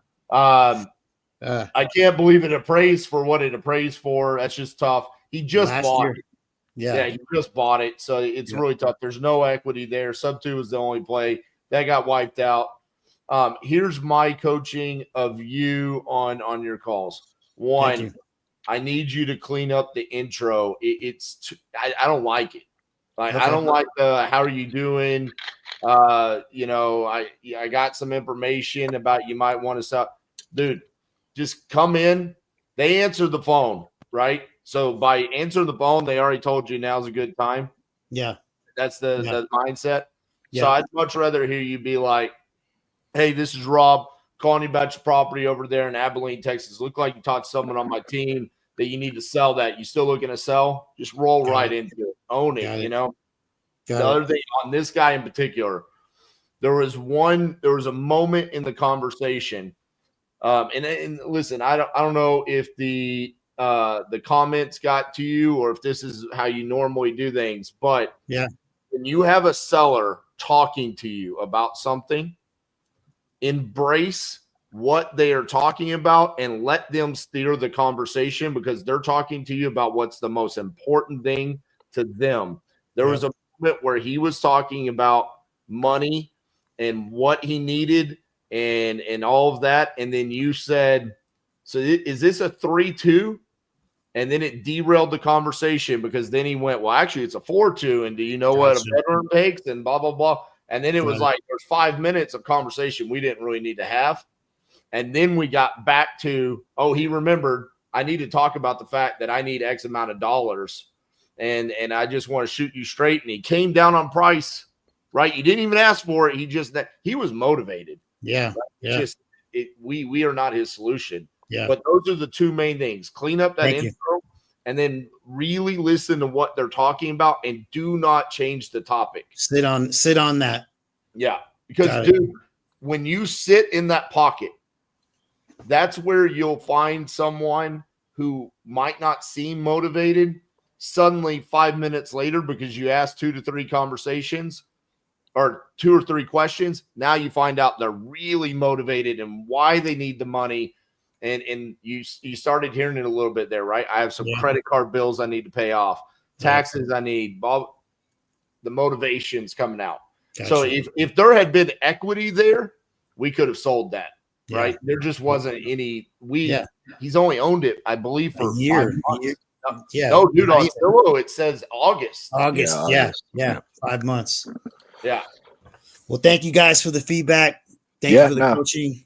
Great job. Good job. I mean, I know it's always harder doing this on the live stream, right? If you don't do it all the time, it's way harder as people watching. And it's it's definitely not easy. But no, I think your tonality is great. I mean, that guy just liked you, right? But like RJ said, if you just nail the intro, I would just practice and drill your intro. It was just automatic. You're going to get way more conversations. We're going to be able to hear your tonality and you're going to get further in there, man. So good job, man. Way to power through. And definitely love to see you back here, man. Thanks, bro. Thank you guys. Peace out. Guy, can I respond to a comment here? Yeah. Future Life. Let's do it. Future Life says, watch Pace's videos. You can sub to anything literally. You can do anything. However, I'm not a fan of taking down a property sub 2 when there's no exit strategy, right? There is no exit here. We have no equity, right? And then there's no cash flow, so it's going to be negative cash flow. And it's in a location where, do we really want to try to do a short-term rental or a mid-term rental? And is that even part of our business strategy? So is the capability to do something there? Of course. We could always do anything, but should we? Absolutely not. Yeah, 100% agree. I mean, yeah, 2K a month is rough for Abilene for sure, and it's just not ideal there. And again, the ugliest lake I've ever seen in my life. Yeah, it looks like they tried to Photoshop that Zillow picture to you, and it's still not pretty. It's still not. They got like the perfect sunset. They got everything. It just Yeah. it doesn't look right. But all right, cool. So I just pre-pulled a name real quick. So we have James. I just sent a message over to the other room. So hopefully we will have James in here shortly. Let's go through some more of these comments. Any other ones that you saw you want to respond to? Let's see here. Amp, the gamer god said the interest needs to be below 5%. Yep. I mean, you can literally sub to anything, but it doesn't mean you should. I agree, and I think we got that across. Tori, I love his comment there. You ask 2 to 3 more open-ended questions on the topic the seller's talking about. You'll get all the motivation that you need. Agreed, Tori. And I thought that was – it wasn't impactful on that particular call because, you know, the seller came back around. But I do think that that can significantly impact some seller calls, and it should be something that everyone is always being cognizant of. Actively listening to what the seller is telling you they want to talk about and making sure you stay in that pocket, and really deciphering what the question is you want to ask based off of what they just said. So in this scenario, when the seller was talking about needing money, right, the follow-up open-ended question would be like, you don't mind me asking, I mean, what do you need the 20 grand for? And then that's where he goes, well, there's credit card debt and there's back taxes. Like on my call with the seller, when I asked him, how much money do you need in your pocket? Right? The hope when you ask that is that it's going to be less than their asking price, and they're assuming that there's going to be fees, or maybe they're not doing the math correctly between their mortgage. He owned it free and clear. That was the number he wanted. But I think, again, when you ask these open-ended questions and really explore, the objective there is to identify how motivated they really are, and then we try to match our price to that motivation. 100%.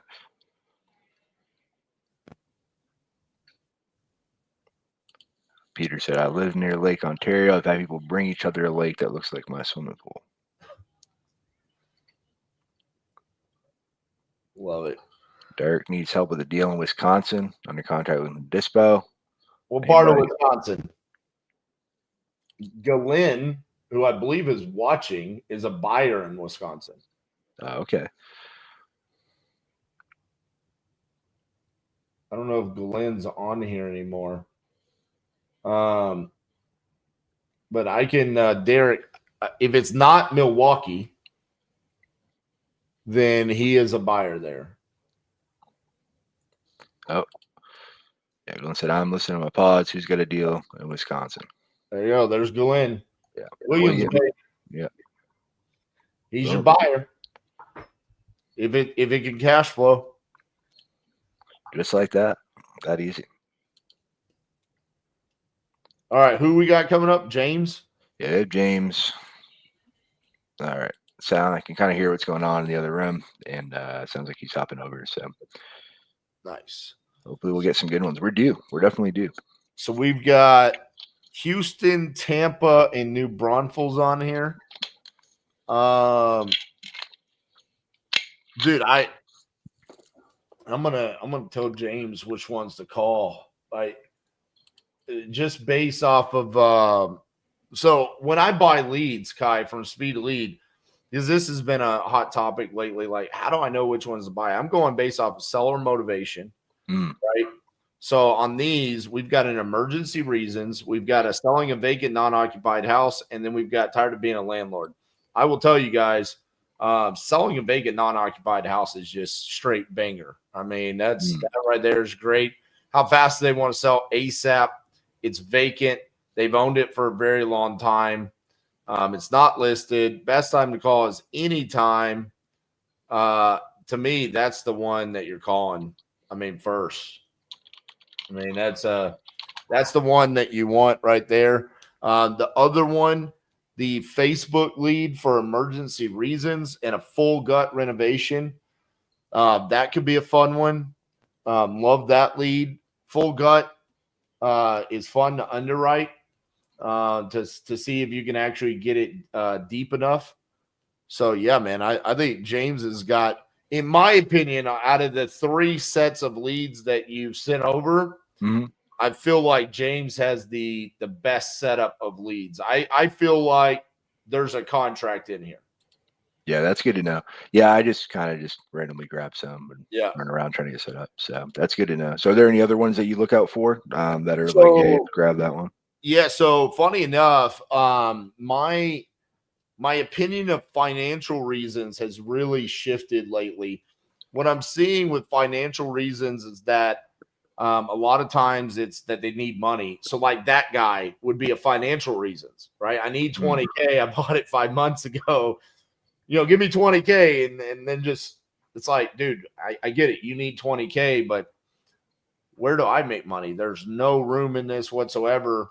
And it totally makes sense for them to reach out and say, hey, I've got financial reasons. I think that's one I'd probably be leery of buying. Another one I really don't like is downsizing. Downsizing is one that's very like vague.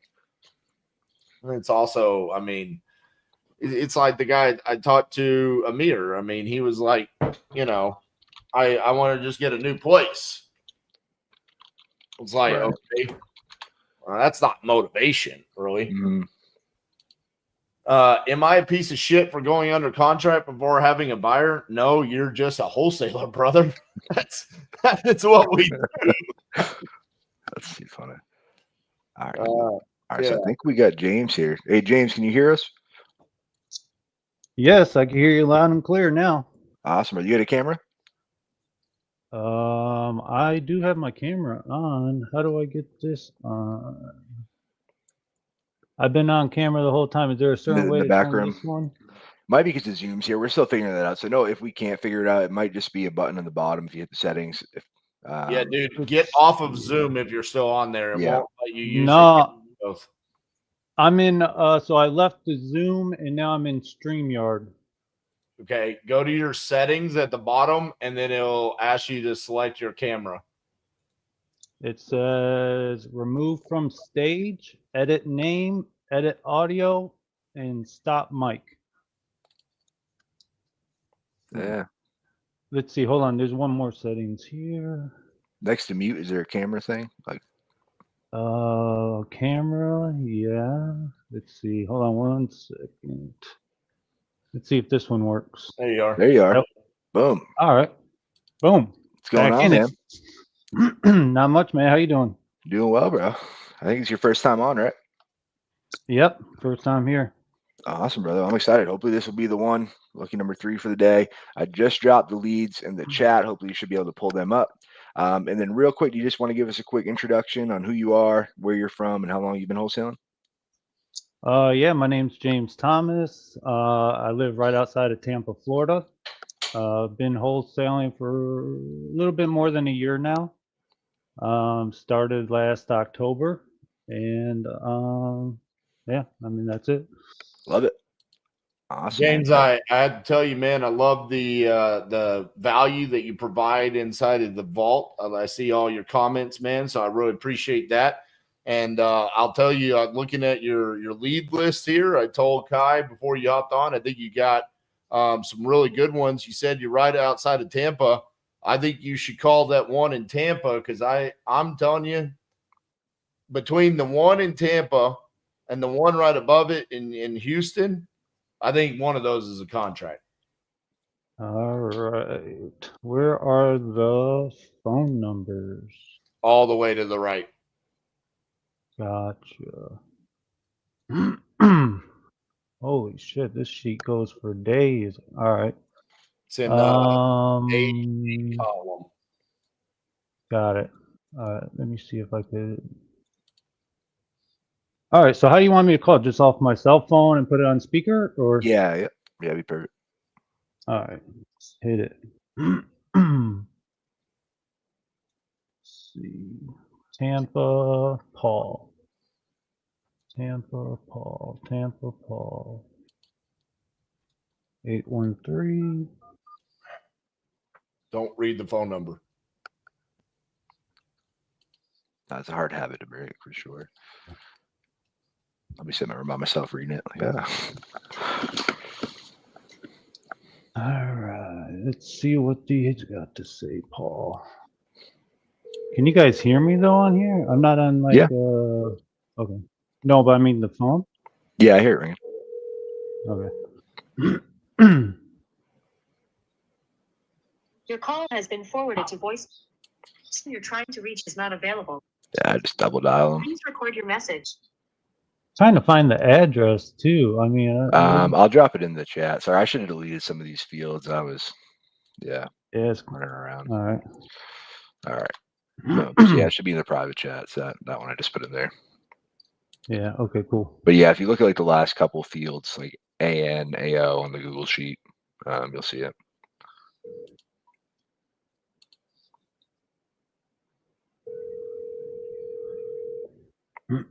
Your call has been. Oh. It is pretty late there in Tampa. Yeah. I was. It's like 9, almost 9 o'clock. Yeah, I wouldn't triple dial. I mean, that's okay. Yeah, these are your leads. I don't know if you're on with the intro, but yeah, these are yours to take with you. So go Okay, up cool. to that Corey in Houston, bro. Emergency reasons, full gut. Corey. Got it. Yeah, I think he's line 4. What time is it out there? 7:47. 7:47. Yeah. Perfect time to call. 9.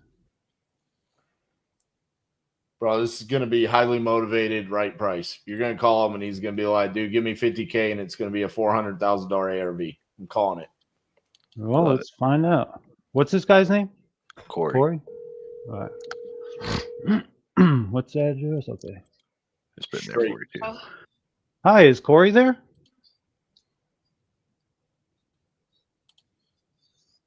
Hello? The fuck? She hung up on me.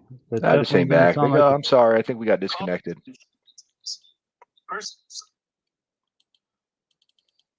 You Did guys call could that hear her first number talking? on AJ? Yeah, I heard her voice. Yeah. Did you called the one that ends in 5320? The first number. Yeah, I'm gonna blow her up real quick. The email says Tessie, so I don't know if maybe she. Let's see who that is. All right, we'll circle back to her. Which one? 404?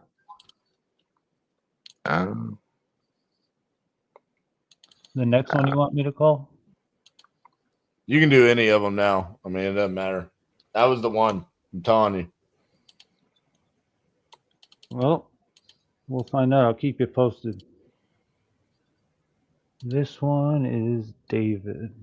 That's pretty close. Just guessing. ARV's like 350. I just pulled comps on it. I'm looking at it. Yeah, Hard I'd to call them do again this at the end. I sheet. got a good feeling about them. So this one is Hickory Street, right? Yeah, we're good. Yeah, we got time to you. Take your time. I feel like you get a rush when you call them.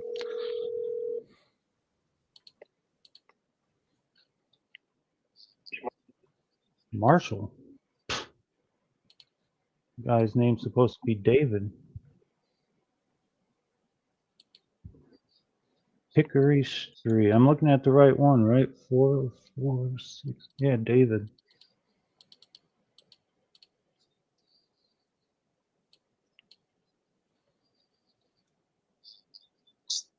Ain't that a motherfucker? Let's circle back to that one chick. Let's just get her real mad and see if I could get her to calm down. 210.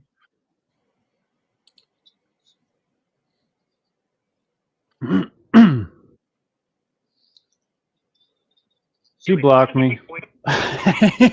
Blocked me already. Hold Top. on, I'm buying a lead in Florida for you real quick. All right, awesome, bro. I'll try this one real quick while you do that.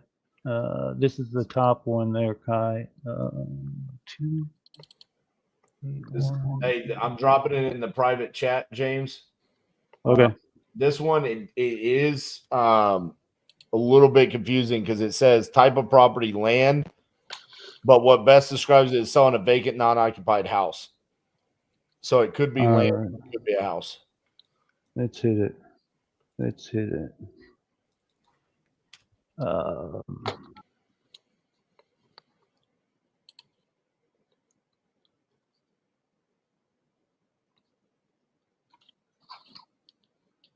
What is the person's name? Kathy.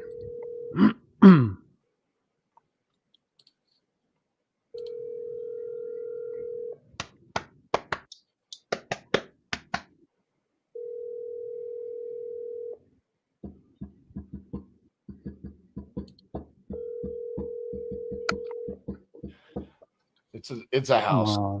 It's a 2-bed, 1-bath. Shit, I bought Florida. It's fucking late, dumbass. Hey, it's the right one.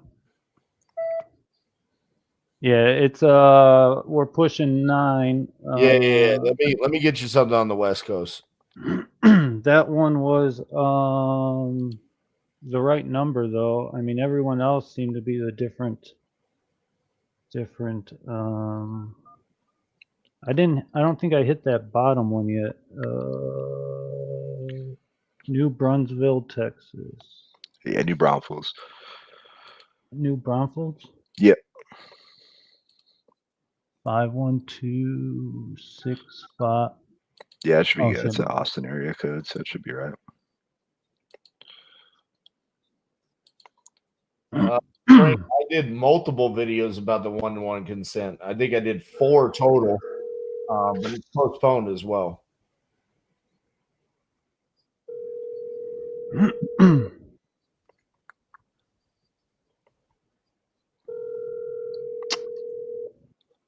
So we got Drew from Lead Zolo. What's going on, man?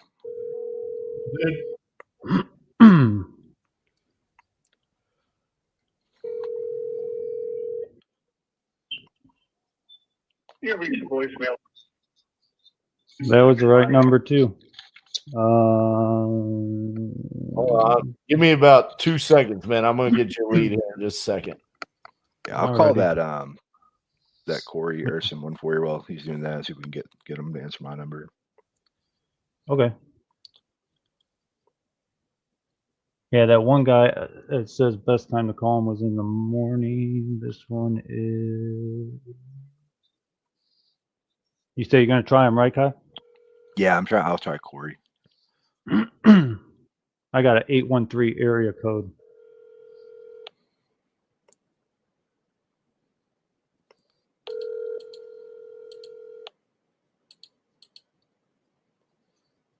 Your call has been forwarded to voicemail. The person you're trying to reach. We're just gonna blow this person up. Your call has been forwarded to voicemail. I know you're there.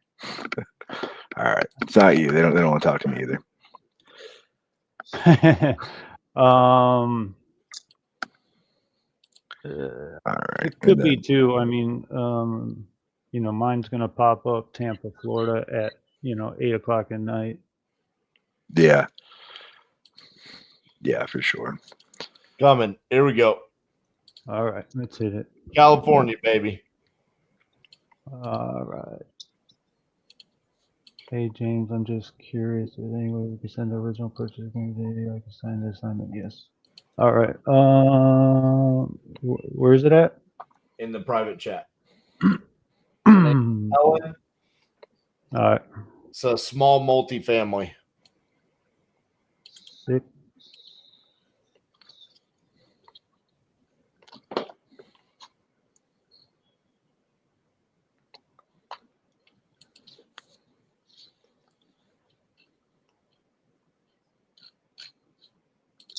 And what's the address? The address. 2 Laura Street.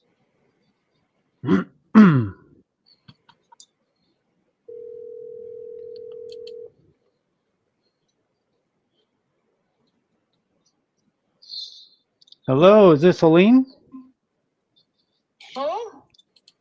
Helene or Helen? Sorry, I'm not the best No, with that's names. it. That's it. Yeah, so I was giving you a call because it looks like you requested us to give you a call about your property over there on Custer Avenue. No, Let me see here. Yeah, I did get the wrong address. It's actually Tulare Street. to Larry Street, See, 741 South Street. gotcha. Yeah, see, I'm not good with street names or regular names, so I apologize. Yeah, but it looks like you requested us to give you a call and you were looking to get an offer. I requested that you give us a call. Yeah, it looks like it. You filled out one of our forms on our website and told us to reach out to you. You were looking to sell that property. Not really.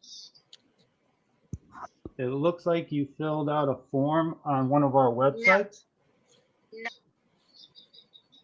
No. It also says tenant. Somebody's been Uh-oh. Uh-oh. Okay. Well, if you're not looking to sell, do you have any other properties besides that one that you might want to sell?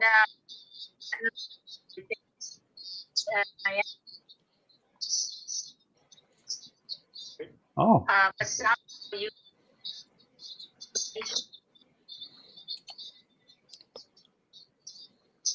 Yeah.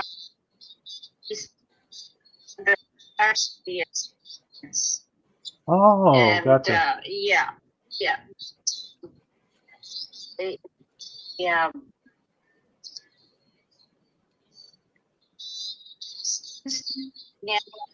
Mm-hmm.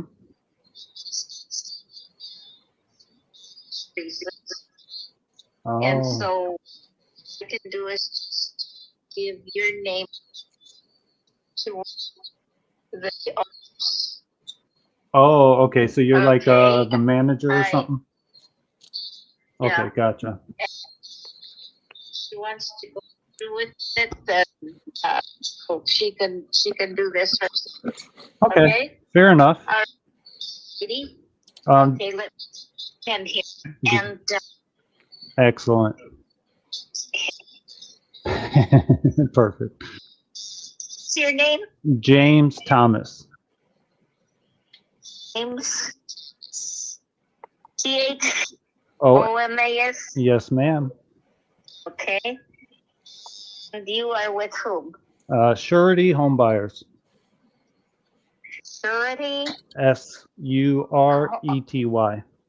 Be right. Home buyer. Home Buyers, yep. Okay, now, have you seen the property? Just over the internet. We haven't been there in Okay. person yet. Are you local? My partner lives in North California, so kind of local, if you want to call it that. Okay. Okay. So what do you know? What do you need to know? Well, yeah, we can have a conversation. I was just trying to call to see what was going on with the property and how we could help you get the property sold. You're not the buyer then. Yeah, we definitely are the buyer. The company, Okay. I mean, not me personally, the company would be buying the property, but Okay. how many All right. how many units is the property? It's 5 units and a max. And a laundromat. Okay, and it all comes together? It's a small, it's longer.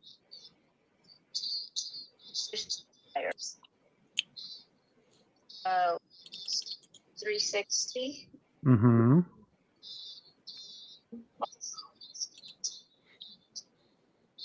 It's new windows, it's new furnaces.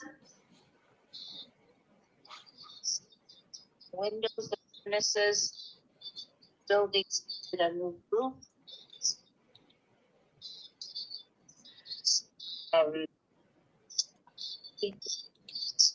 Mm-hmm. Think of anything else. When you said it's 5 units, what size are those units? They're Studios? but studios. Okay. It's just one room, one large room, and a bathroom, closet. Okay. About how much were they getting for rent per month? 800 most recent. Okay. And are they currently occupied? 3 of them. It's just we had thought of selling them previously, Mhm. and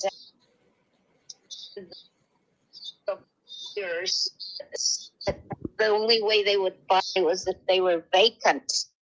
This was at the very beginning that we were thinking of selling, and so we almost got rid of everybody. And then we found out that no, we didn't have to, get rid of the tenants. Are they And on a month to month or like a? month to month, no leasing, just month to month. Okay, great. And are the tenants wanting to stay if you did sell the property? I haven't questioned them, Okay. but they've been there for ages. Oh, ages. When you say ages, what do you mean by that? One of them, actually, I think he left just recently. Been there for like 40 years or more. 40. Holy cow. Yes, yeah, we've owned that place for, let's see, good 50 years or more. Oh, gotcha. So are you, because in the beginning of the conversation, you said you were like the manager, but you are the owner? No. My husband is the Oh. one that built that place. Actually, I'm the one that deals in wheels, turns the wheels because Okay. he doesn't speak English, and I'm the one. Pretty, I had to go through a bank that I found was in Cisco. The owner was in San Francisco. It was just a big 3 parcels. Vacant, and there had been nothing since 1800 something. There was no sewer line in there, nothing. My husband put everything in. Wow. So, yeah. Okay. So, How would you say right now, if you kind of had to say the overall condition of, each individual unit? I would say that it's decent because my husband really never let anything. He's 80, and I made him reach 65. Since he retired, he plays every day. He will go. He'll everything out. He's the one that replaced every single furnace. Mm-hmm. I'm the one that I'm the purchaser. Who ordered those furnaces for the place. Oh, my daughter, she kind of has taken over. She's the one that had the windows replaced, and then my husband goes over there to make sure there's no trash and picking up trash and painting and checking things out.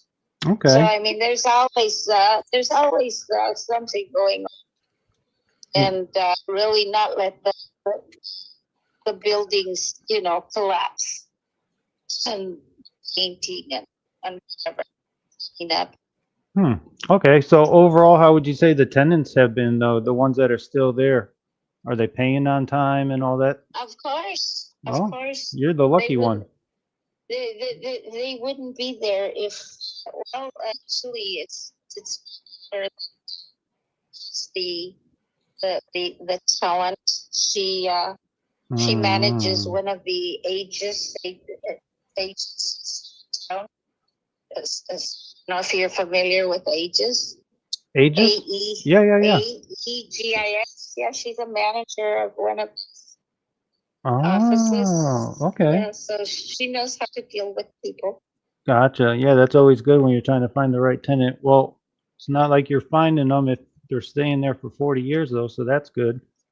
Yeah, three of the brothers were there, each one with their own apartment, and two of them were original from the day we opened doors. They died there. They died there? They died there, yeah, after like 40 years, 45 years. And then the third brother moved in, and he just recently moved out. Some personal he was having. Oh, gotcha. Okay. Yeah. Sorry to hear that. Anyway, yeah. We've got three or four of the units are Okay. I'm not sure because don't go move around very much, and just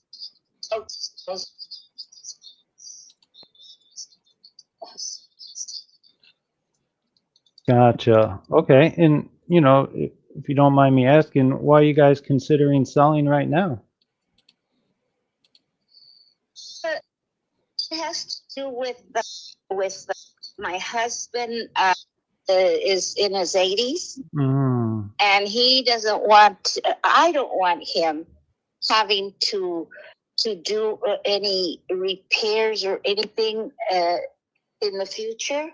Yeah, it makes sense. You know that there's nothing to be done right now, but eventually somebody will break something or you know, and since they're new windows, new furnaces, new roof on one of the buildings, and the painting and everything, it's time that we get out of this business so that we can relax. Yeah, relax a little bit. Okay. Maybe go somewhere, you know. Yeah, And travel. Yeah, and we're travelers. We are travelers. We first built those apartments, and we took off. We went on vacation, and we didn't get back. Let's see, 4 or 5, a good 6 weeks we were gone. Oh wow. We left in April and didn't come until July the 4th. I'm serious. Wow. I mean, that's pretty amazing. We went throughout, since I lived in Mexico, I traveled with my parents. So, even though we were born here, we had roots because we had lived there. My dad wanted us to live in Mexico somehow. He had this load of money, and he thought we could make it. But then one of my baby brothers died, and then one of my older sisters got really sick, and my mother said, no more. I'm going to end up burying all my children here. They can't take this climate or the water or whatever. She says, either we go home together as a family or you're going to stay behind. Oh. She threatened my dad, and my dad says, no way. I'm coming too. Oh, wow. Yeah, but baby brother is buried in Mexico. Oh, I'm sorry. But yeah, we lived in 2 different places, and it's beautiful over there. Yeah, well, you know, maybe we could put some more money in your pocket and you guys could travel and go down there and see each other. Oh, no. I don't want to go. Oh, you don't want to go Mexico. See them? Never mind then. No, Okay. I want to go see family. Oh. Family. I've got family in New York. I've got family in North Carolina, Alaska. Well, let me ask. I mean, let me ask you this. I was kind of just, you know, briefly looking over what I saw here. I'm just curious. How did you guys, you know, land on the number 360? Is that like a certain number for a certain reason, or? I inquired the neighborhood. There for a while there were several places that were up for sale. That's what I did. And in as much as it's not the only property that I've had, we had another property further south that was a whole block one street to the other. Oh, You know, wow, you from guys. from east to west, and then inherited another 3 lots a little up north. And my ancestors have been here since the 1800s. So no, Mm-hmm. So that, so yeah, no, I get it. I understand. So, you know, the way we kind of buy properties, especially rental properties, is, you know, we kind of just base everything off the numbers, the cash flow and the monthly rent rate and all that stuff and expenses. right. You know, typically, you know, 800 times 5, I'm not the best at math, but that's like $4,000. For what? For the total rent every month. That's kind of what you guys get, right? Oh, okay. Well, 8 times 5 is 4,000. Mm-hmm. That's when all 5 units are rented. I'm not sure about any of that because I don't handle it anymore. Right now, Oh. my daughter's the one in charge. Do you know roughly though how much the taxes are there? The property taxes? Mm-hmm. Oh God, I'm not sure. She's the one that takes care. I pay my Oh. property taxes here for. Probably a lot there in California, right? Yeah, well, I don't like talking about it. The first half was close to $1,500. Yeah, gotcha. Okay. Is that a lot? I mean, anything's a lot these days, so it all just kind of blends together. as long as it's taxes, it's a lot. Yeah. Yeah. So do you? As I should. Go ahead.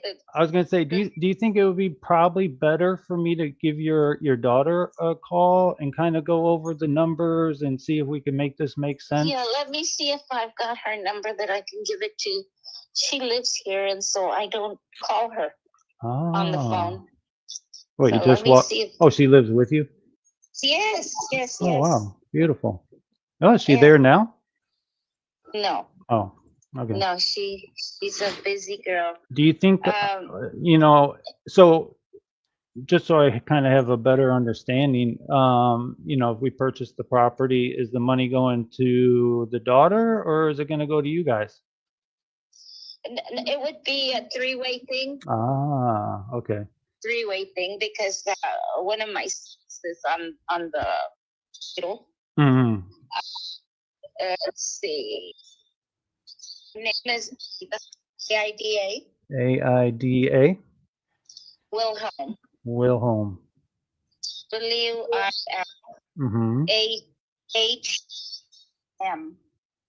Okay. 6.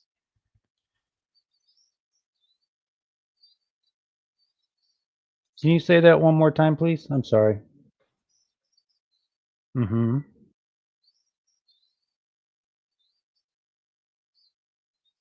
$9240. All right. Now. Mm-hmm. No, I won't. Because okay. she just left. Normally Wednesdays is not day. Mm-hmm. Or Sundays, of course not. Okay. But I'll probably give her a call tomorrow. What time do you think I could give her a call tomorrow? After 3. After 3 o'clock. After 3. She works from 10 to 3. All right, perfect. 10 to 3. So I wouldn't call her in the morning because usually in the morning she's got a son that she gives him breakfast and puts him out to school. He's in college and he works. Okay. So she helps him along.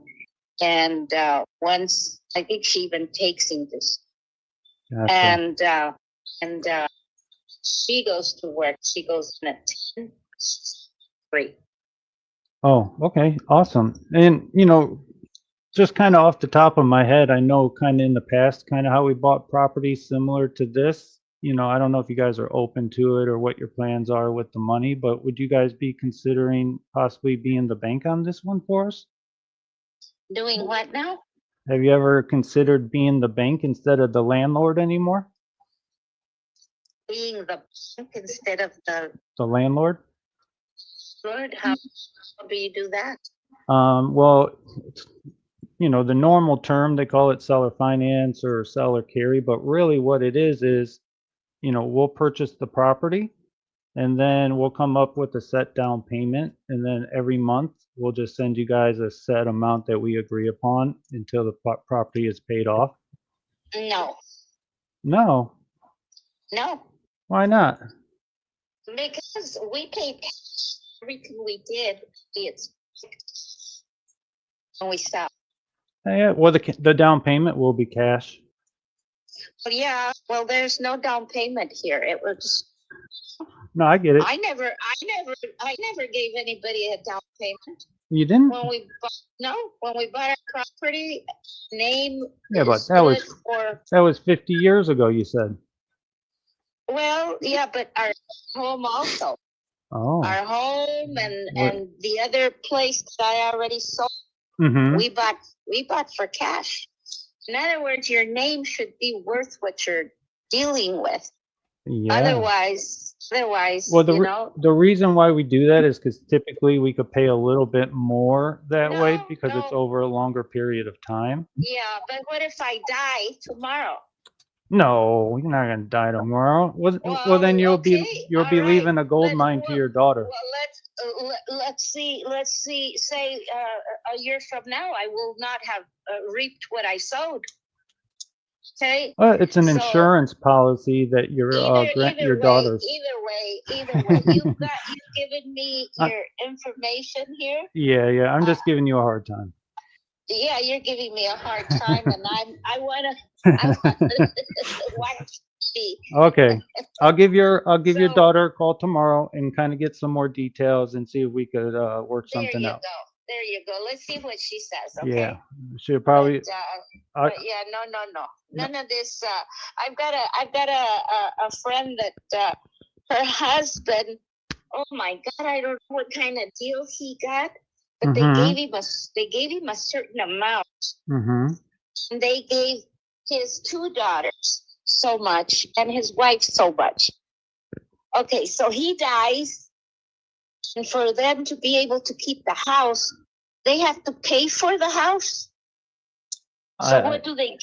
I'm not sure. I'm not sure about that scenario. That sounds a little different than what I'm talking about. But well, let me tell you, that woman was ripped off.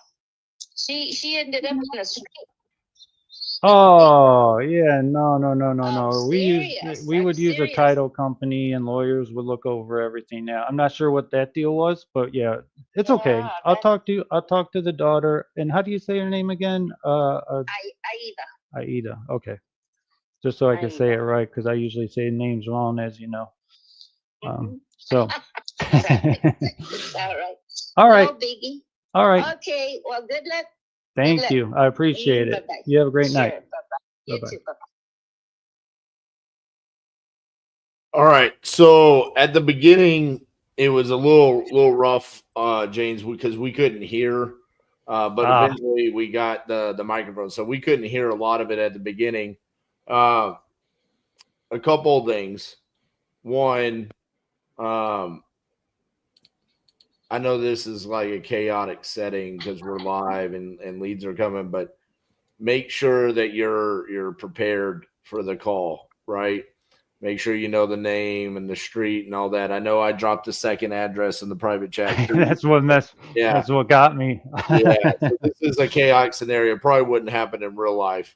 The other thing, you have a nervous tick on a call, and I don't know if anyone's ever told you about it. So I don't want you to take this the wrong way, but no, you're good. Yeah, one thing I want you to take away is you always respond to the seller while they're talking. Like you do that. I know, that's why I did it. Yeah, that right there. Mm-hmm. Like, I kind of thought that it's like I'm acknowledging what they're saying, but I understand what you're saying. Yeah, but when you have a talker, dude, you did that about 750 times. Like, you almost need to sit in silence to let that person know that they need to let you talk, right? So you're almost letting them know that hey, I'm giving you the floor. And then when they're done, then that's your opportunity to take the conversation back over. But you were always like, okay. And so you're like kind of telling her, like, tell me more, keep going, you know. That was a rough deal across the board. It's really rough to analyze for those of you that don't know. That was like essentially they built on tax records, it says 624 square feet.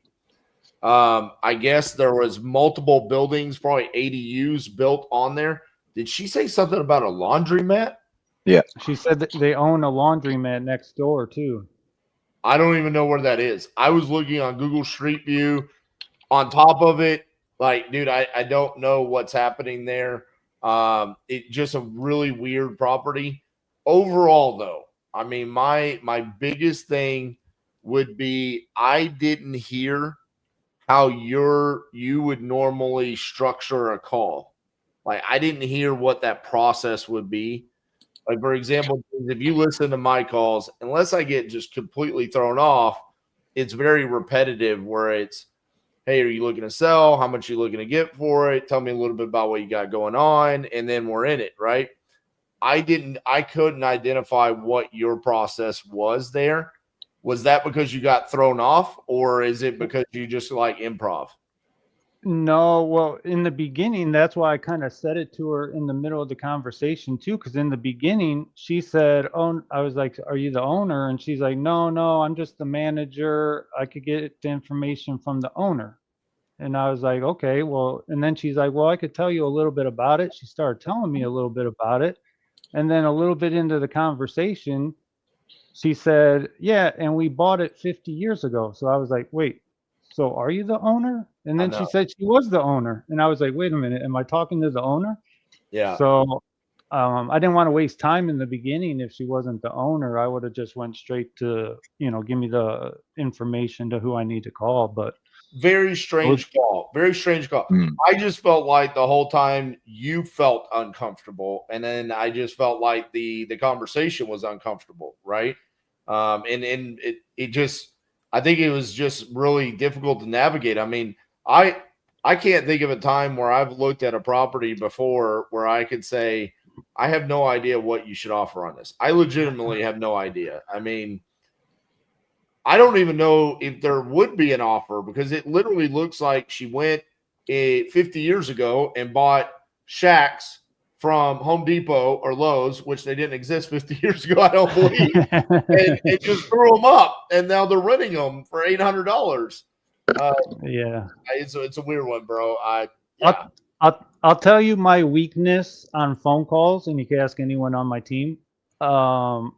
It's hard. It's hard for me, especially an old sweet lady. She probably hasn't talked to anyone in a while. It's hard for me to cut them off to get the conversation going where it needs to go. She's telling me stories about going to New York and vacation. Like, it's unnecessary, but I need to figure out a way to. And I try to, I try to be like, okay, so how'd you come up with the number of 360 or whatever to kind of get her back in? But that is one of my weaknesses, if I had to say. A lot of my calls go a lot longer than they probably should. I can see that. Mhm. Well, man, thank you for hopping on here and doing this, man. I mean, it takes a lot of guts to hop on live and do this, and so I appreciate you doing it. Yeah, anytime, man, anytime. Appreciate you guys. Keep providing the value in the group, man. I love what you do. Yeah, cool, man. Nice talking to you too, man. It was nice meeting you. Yeah. All right, man. All right, good job later, James. Take Kai, care. are you still good, brother? I got time. Yeah. We gotta get somebody. Somebody's got to give us some. You dying over there, or what's going on? Yeah, I'm good. I'm ready. I'm ready to get something. All right, let's do this, people. We're beyond you now. So somebody's got to go. Let's see what we can make happen over here.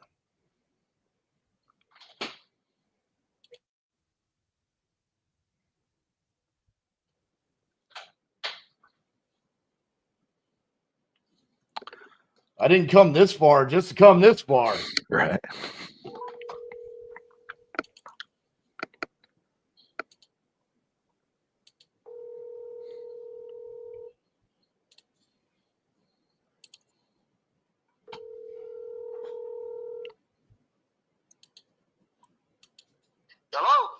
Hi, is Anton there? Yes, who are you? Anton, this is RJ Bates. I'm calling about your property there on Custer Avenue. Looks like you talked to Gwen about you need to sell that property. Is that correct? Yes, I will sell it, yeah. Awesome. How much you want for it? Well, I already have 190. I have an offer. So I have an offer, but I didn't sign the contract yet. Why not? Well, because I want to talk to my son, about it, so. 190. So is that the magic number? That's what I want, cash, for Aziz. As is, okay. So the guy that came along and said he'll give you the 190, he sent you over a contract, but you said you want to talk to your son. What are you going to talk to your son about? Well, I probably put him on his name, Oh, the property is in your son's name? No, he's on my name. I could put him on his name. Yeah, so it's my problem with him, yeah. I got you. So you might not be in a position that you want to sell it. You might want to give it to him or something. I sell it, but I need to talk to him the conditions, how it goes, so. I have so many calls, man, from Washington, from Texas, from California, especially every little city. I don't know what they want, really. Yeah, I know. I wanted to do a deal. It sounds like we can't do a deal tonight. It sounds like you got to talk to your son, huh? Yeah, well, this I don't have no insurance now on it because the roof has to be done, and because I didn't do the roof, they discontinued me on 23rd of February.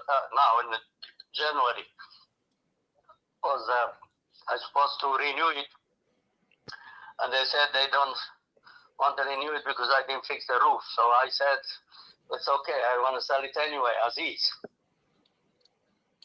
I want to buy it as is. Yeah, but you gotta give me an offer. But if I make you an offer, are you gonna do the deal? It's gotta be above that offer that I have already. It's got to be above it. Of course, if this guy gave me an offer and sent me, this, so why should I sell him less? Because you like me more. I You mean, see what I'm saying, right? I mean, why wouldn't you want to sell it to me? I mean, we're already friends. We've only been talking for 3 minutes.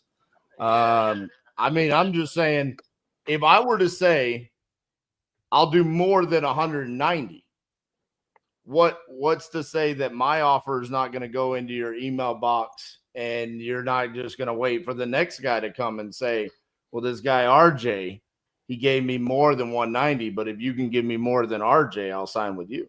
That's what I'm saying. I just want my offer to be accepted. I want to buy the house.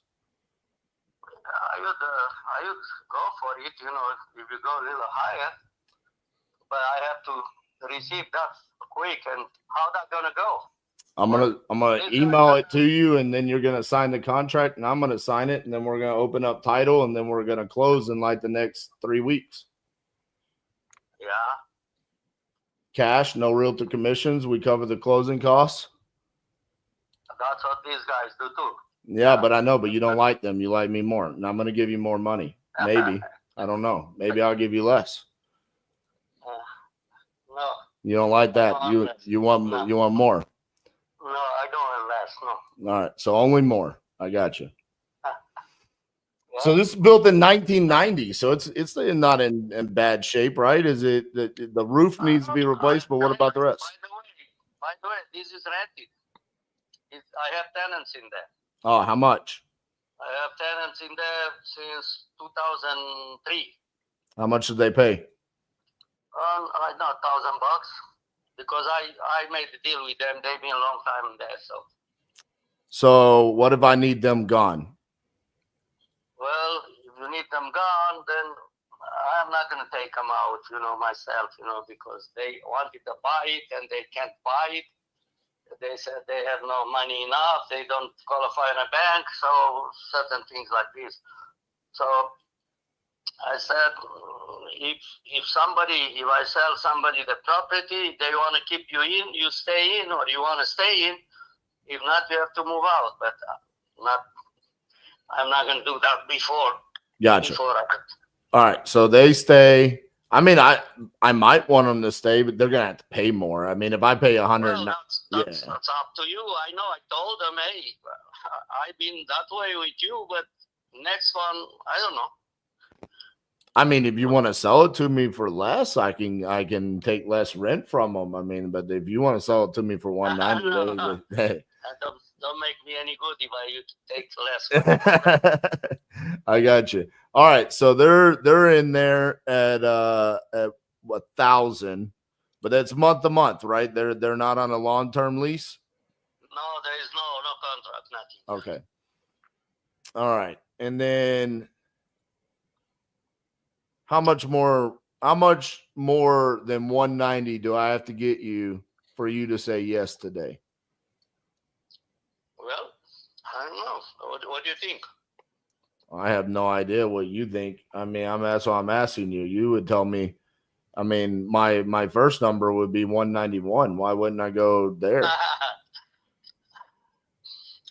it's still above. Yeah, but it's above. That's what you wanted. Yeah, that's how it goes in action, huh? Yeah. But I mean, you've got 190, but you said you got to talk to your son. That's what scares me. You know, I mean, if I tell you a real number and then all of a sudden, you know, you say, well, okay, I got to go talk to my son. I tell you what, I talk to him. I'll talk to him. And if, because he's not here now in town, so he come back in a weekend. So when he come back, he's going to look through that contract that I have. That's why I didn't sign the guy. But if you come up with a little more, I might reject this and take the other, take yours. See. But I don't know, this guy been dealing with me for a long time, you know, since Oh, last year. A long time. So I'm gonna have to deal with you. Last year. I'm gonna have to deal with you for a long time to get this, huh? No.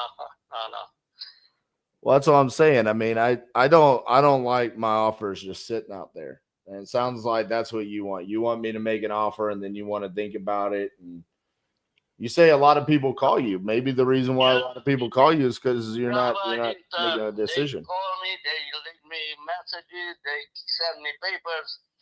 So many that I'm about sick of it, you know. Too much. And we can make it all go away tonight. some people go, you know, some people go, oh, they say, okay, and that, and then they call me back. Oh, I give you 150.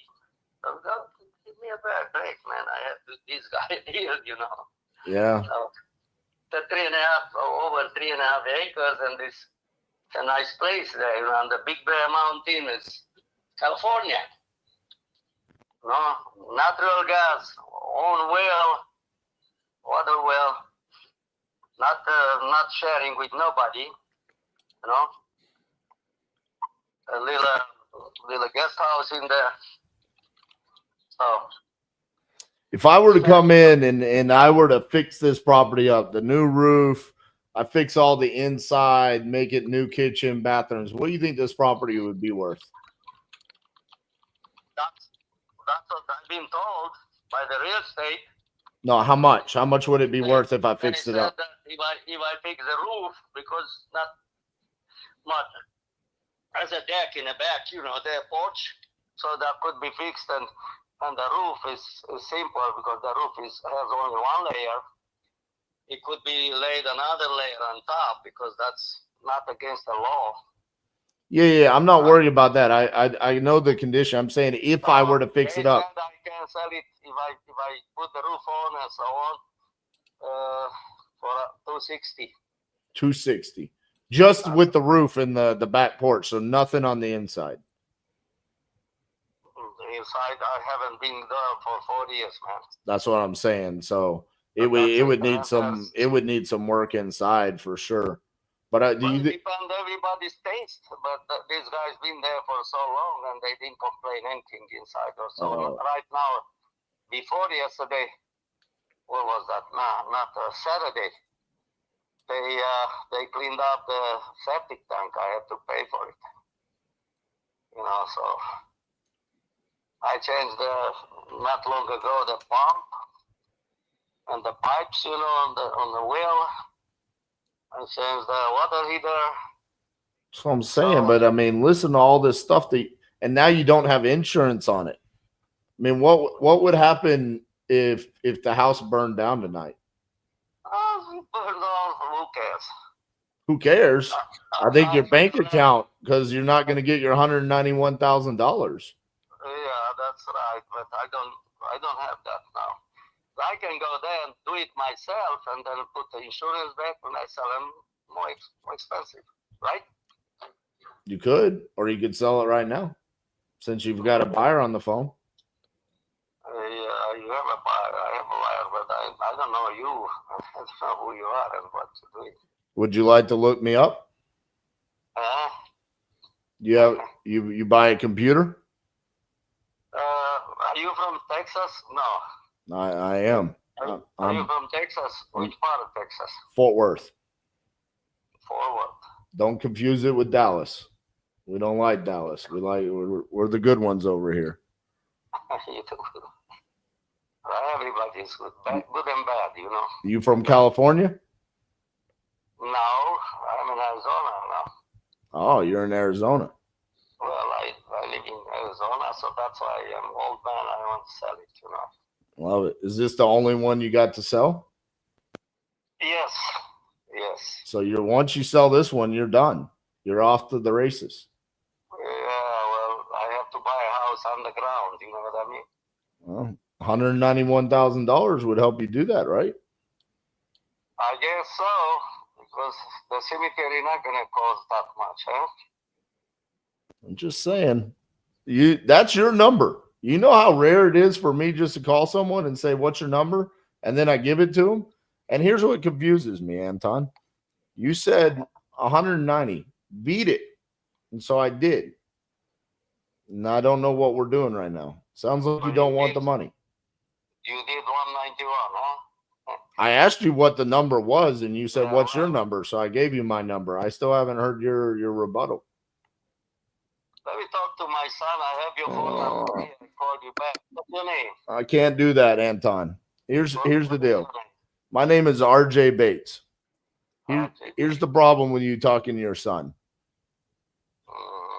You're gonna take my offer. You're gonna go talk to someone else. You just told me. No, I'm not gonna talk to someone else.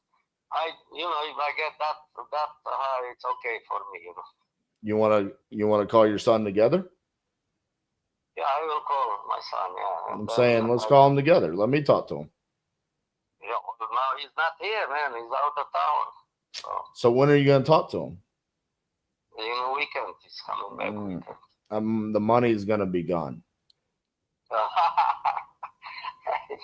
You a poor guy, huh? The money's gonna be gone. I'm in the mood to buy the house. You know what time it is here in Texas?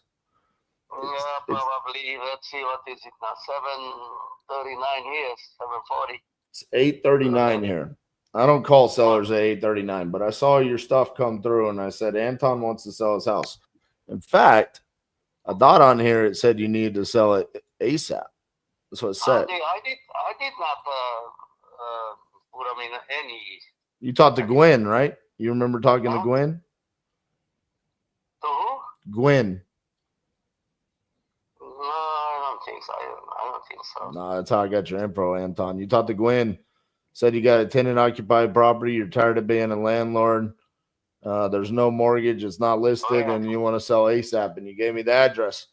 But listen, Anton, it sounds like you're not in a position to make a decision. You want to talk to your son, so I think I'm just going to have to let you do that, and best of luck with the other offer, okay? Okay. All right, Anton, talk to you later. Okay, God bless. Bye-bye. Fuck! Another one. Fuck, yeah. Man, that one was a good deal. I had that one. I had the ARV in the chat, we had the ARV at 360. I put it at 318, but just round up to round number 320. Put it at 40,000 in repairs.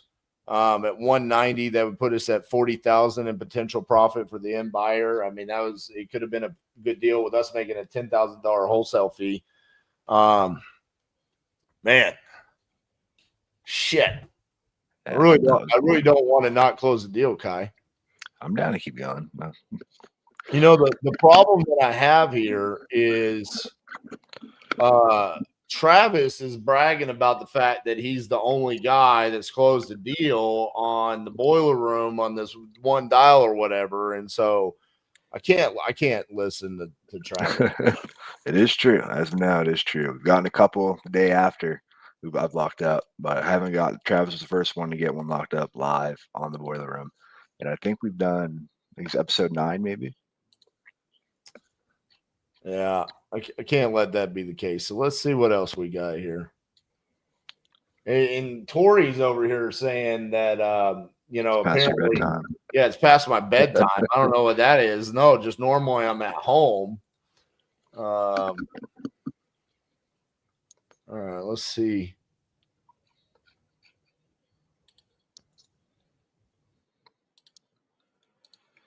Yeah, if you do want to wrap it up, yeah, we can come back. You can come back next week if you want, or next time we do it. I'm gonna close the deal. All right, let's do it.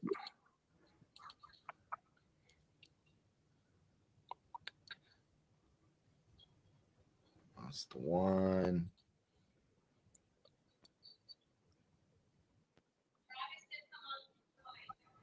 Oh, that is true. Yeah, Bree just yelled Travis. That was the second time Travis came on. Full disclosure. Doesn't matter. We're getting a deal. I'm with it.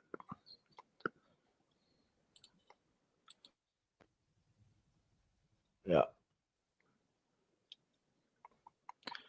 Peter Hawk said 9:42 on the East Coast. I'm not hanging up until you do.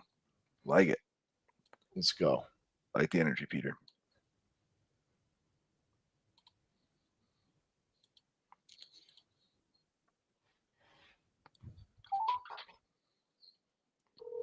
Thank you.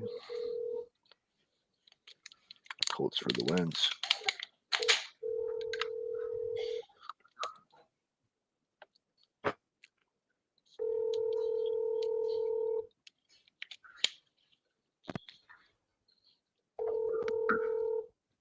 Hello, you've reached Alan. Sorry I missed your...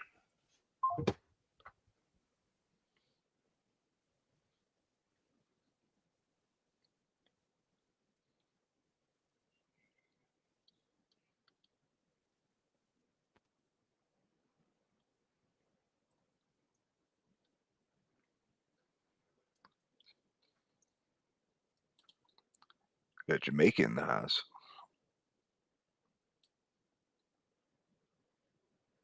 Jamaica. Oh, that's cool. Jamaica me want to close the deal. I'm gonna need Omar to join TU so I can add a little arm emoji on top of Jamaica. We got a little map of where all our members are. Oh, that's dope.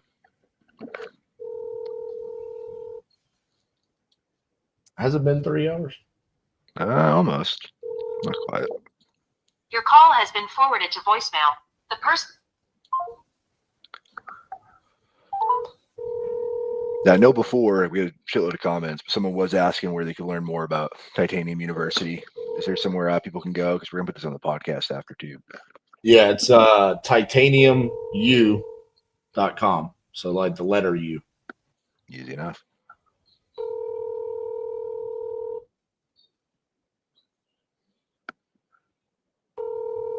Your call has been forwarded to voicemail. Future Life, I could have. The problem was just with his attitude, I feel like he would be the type that would cancel on that. So I'd rather just like kind of hardcore sell and just be told no. Like I'm not gonna do the deal. So all right, very good.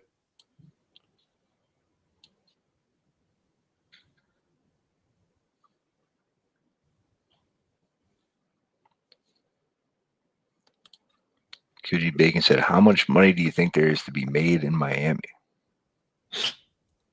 All of it. Yeah. There's a lot.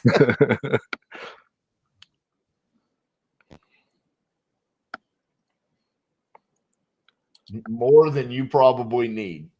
All right. More than I can count to you, that's for sure. Yeah. These all ISP to leads. Yes, they are. ISP to leads. Yeah, leads. That's kind of a tongue twister.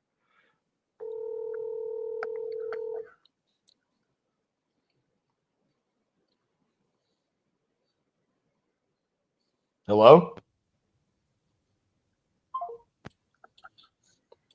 No, we're not going to get hung up on. Come on now.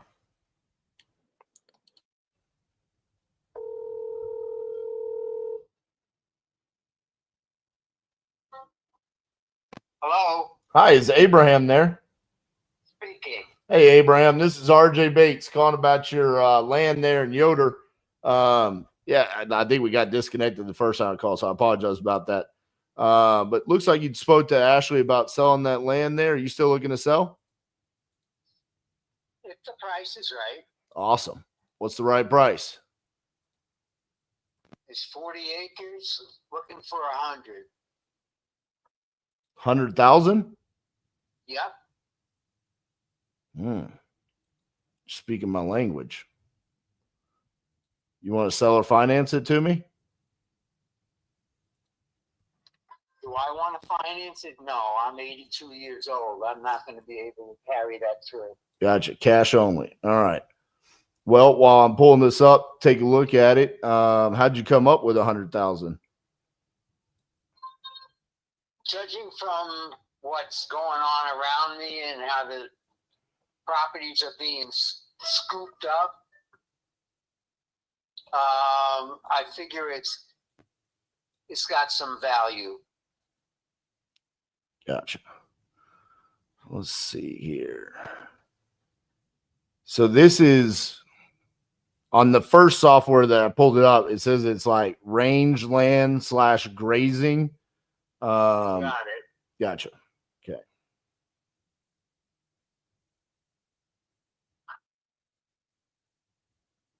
How long have you owned it? 12 years. Gotcha. No, more than that. I think it's 15. 15 years. What were you going to do with it? Just hold on to it, or did you use it for anything? Well, it was an investment. I got you. Well, that's what I do. So I'm hoping this could be an investment for me.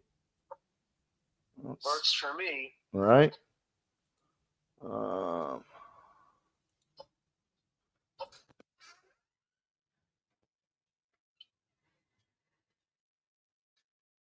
Bear with me. Just pulling up some information here. Trying to get a good idea. I'm assuming you own it free and clear, right? Yep. Okay.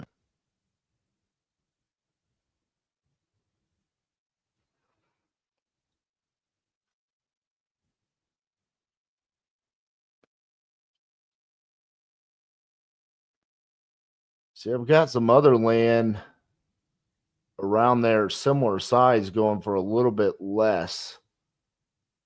What do you call it a little bit less? Well, there's one here on. It's just kind of giving me a parcel number 171460 in Yoder. It was farmland and went for 62,000. And I got one on South Harding Road, pasture 65,000. It's basically the same amount of acreage. Then I see other ones that have gone for more than what you're asking. So I'm just trying to get an understanding of what the difference is between them. You know what I'm saying? Okay.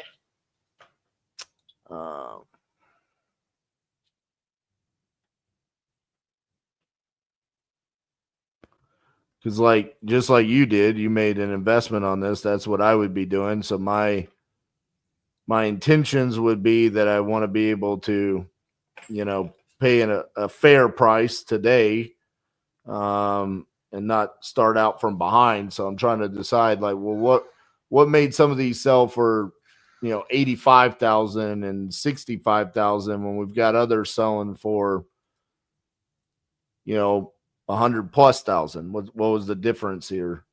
Do you have any idea as to why those would be selling for different prices? Not really, other than it's other than people. I know that people that are buying now are buying for development,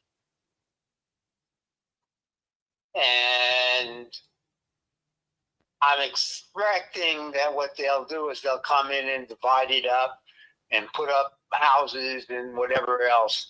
There's the real estate market is really stuffed at this point. There aren't houses for rent. There aren't a lot of houses for sale. So people need a place to live. Gotcha. Yeah. All right, let me look on the map here. And this, the road access to this would be Sanborn. Is that correct? I don't. Sanborn doesn't sound right to me, but I have to ask my son.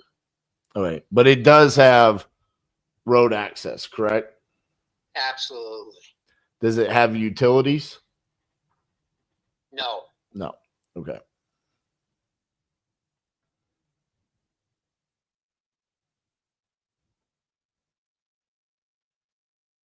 Now,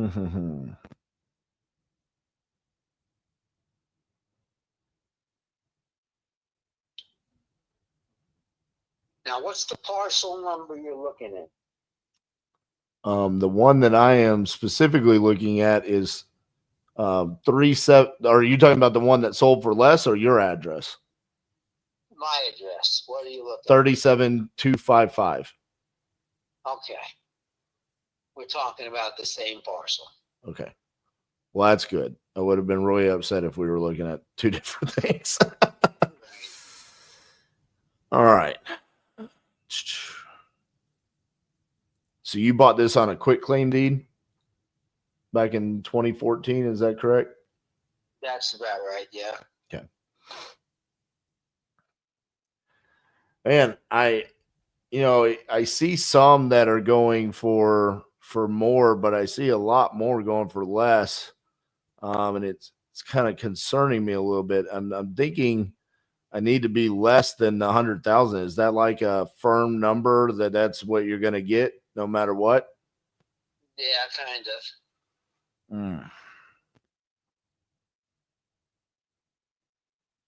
Otherwise, I'll hold on to it till it gets there. Yeah. I mean, the flip side is I know you said you would never see the money if you were to sell or finance it, but that's something that you could pass down to your kids. I mean, you would be receiving monthly payments from me. I'd rather not get in that kind of an arrangement. I got you. You don't want to know me that long. I don't want to be involved in financing anything. I got you. All right. I don't finance my car. I don't finance my home. Well, I had to take a swing at it again just to see, Mm-hmm. Yoder and Sanborn. All right, let me find Sanborn on here. Hold on, give me 2 more minutes, and then I'll be able to tell you. All right. There we go.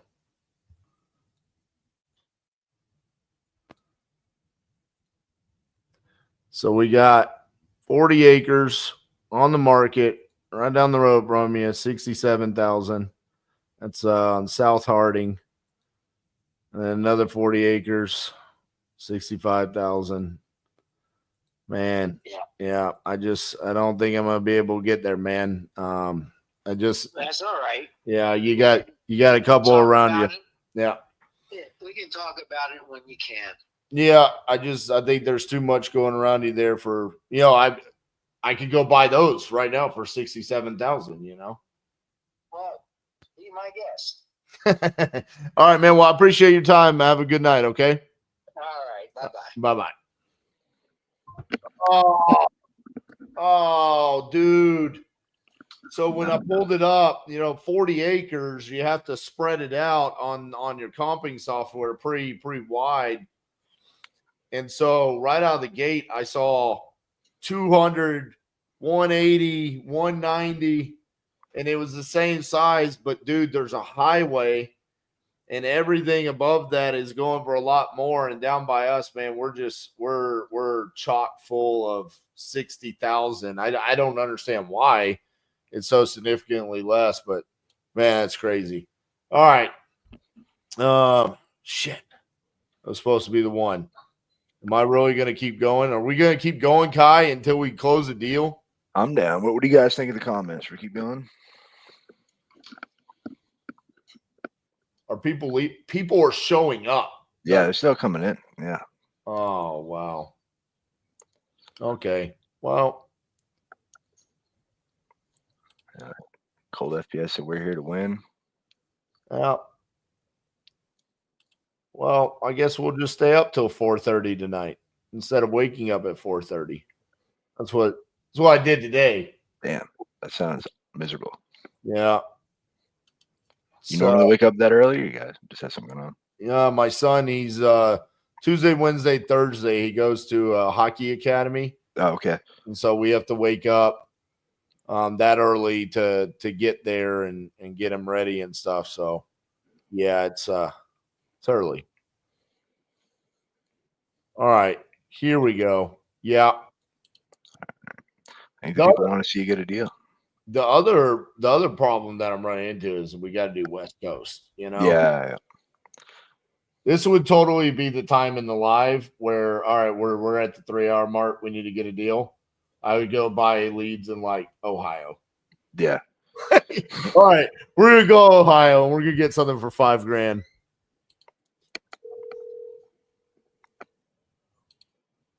I'm good. Hi, is this the? Well, I was looking for a Robert Keller, but you definitely don't sound like Robert. Yes, I was calling about y'all's property there in Paradise. Looked like you talked to Sam about needing to sell that property. Is that a property you guys are still looking to sell? We really don't have it on the market, but we would be open to selling it. But like I said, it's not on the market right now. Okay. How much would you want for it? The very bottom line is 80. 80. Okay. Can you do me a favor? Because the way that they entered this in, I just have Mole Road. I don't actually have the. There's no address because there's never been a house on it. It's property only. It's land only. All right. It's land only. There's no structure on it. There is water that comes from the city. And that's it. There's no electrical. The electrical is right there. But it has to be installed. You need to have a building to install it. The fire went through that area, as you probably know. So all the trees are gone, unless there's something that started up, Right. since the fire. There are road coming in and road coming out, but there's no legal easement. So you would have to adjust that. Okay. And if you've ever bought or know of property up in Paradise, water is an issue. But we do have a meter. We've kept that going. So we do have, access to water. Gotcha. Out of curiosity, how did you come up with the price of 80,000? Originally, many years ago, we paid $60 for it, and through the years, of course, we put some improvements on it. No structures, but improvements. And, you know, with the cost of running it and so forth, I mean, just taking care of it through the years, that's the price that we have. And that's actually low. It's low for the amount of I land, think- or No, it's, I would like to get 100,000 for it.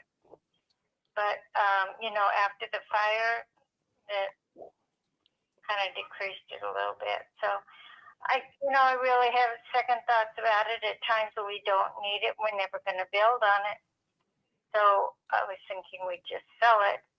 If not, it just goes to our children. So, you know, it's just, that's why I'm telling you about it. Gotcha. Because it's not an easy property. well, it sounds like, I mean, it's 2.5 acres. It's about square. Mole Road is actually part of the property, but it is designated a road that goes in the front of it.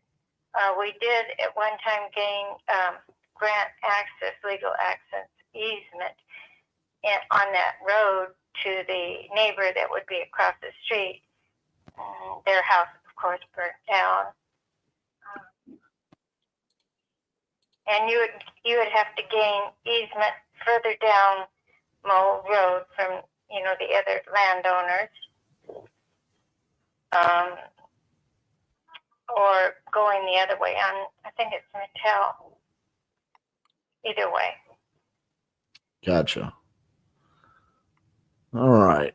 Well, let me see. Looking around the area.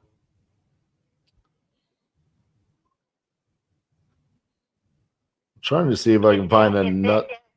Go ahead. It is in the town of Paradise. Yes. Yeah. Yeah. If you go, it's off of Pence.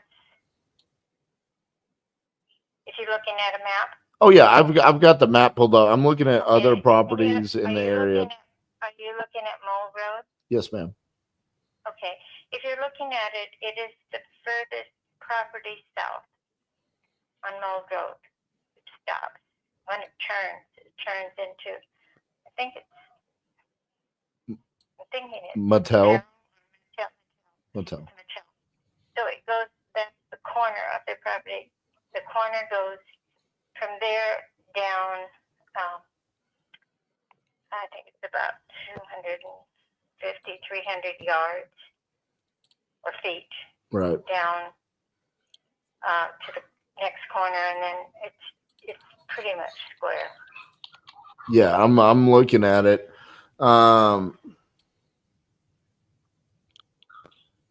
What I really don't have, and what I'm trying to find, is another 2.5 acre lot that's sold, so then I can see what that sold for. There's not many 2.5 acres. Oh, Yeah. yeah, no, there isn't. And, you know, I don't know, after the fire, you know, of course, everything was sold very cheap. Right. People wanted out. So, you know, it at one time, you know, 100,000 was, or more than that. I think the property next to it we almost bought was 110, I think.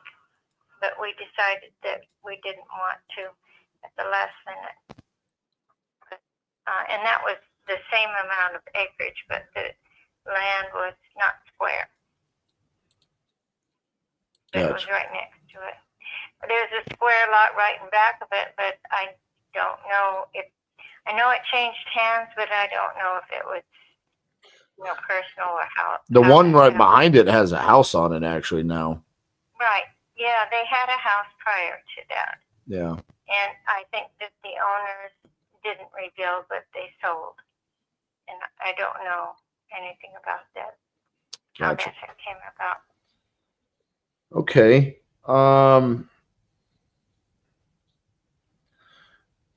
So the way that it works with us is, you know, we're cash. There's no commissions. There's no realtors involved. We cover the closing costs and stuff like that. The 80,000. You said that number, you're not willing to budge off of that at all, right? No, not really. No, I don't want to, we'll just eventually it's going to be, worth more. We'll just hang on to it. It's just, it'll go to our kids and they'll sort it out.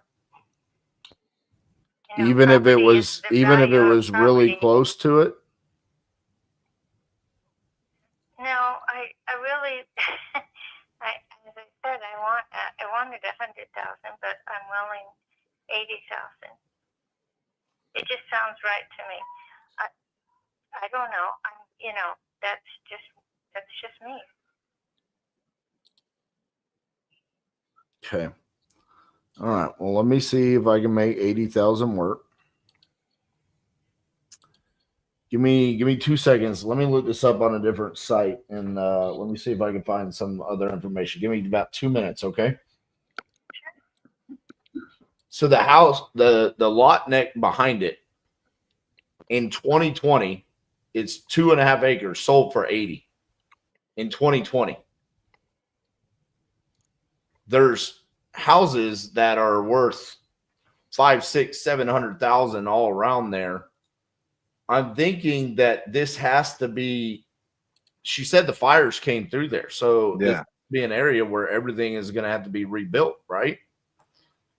But I don't have any comps on like 2.5 acres. That's the one thing that I can go off of is that the exact same lot right behind her sold for 80,000 5 years ago. Surely in 5 years, it's worth more now, right? Right. That's wild. That's only 25 years ago. But yeah, 100%. I mean, I just don't have anything else to base it off of. So I just feel like, Eric, what do you mean, can she sell it? I mean, she owns it. I don't see why she couldn't sell it.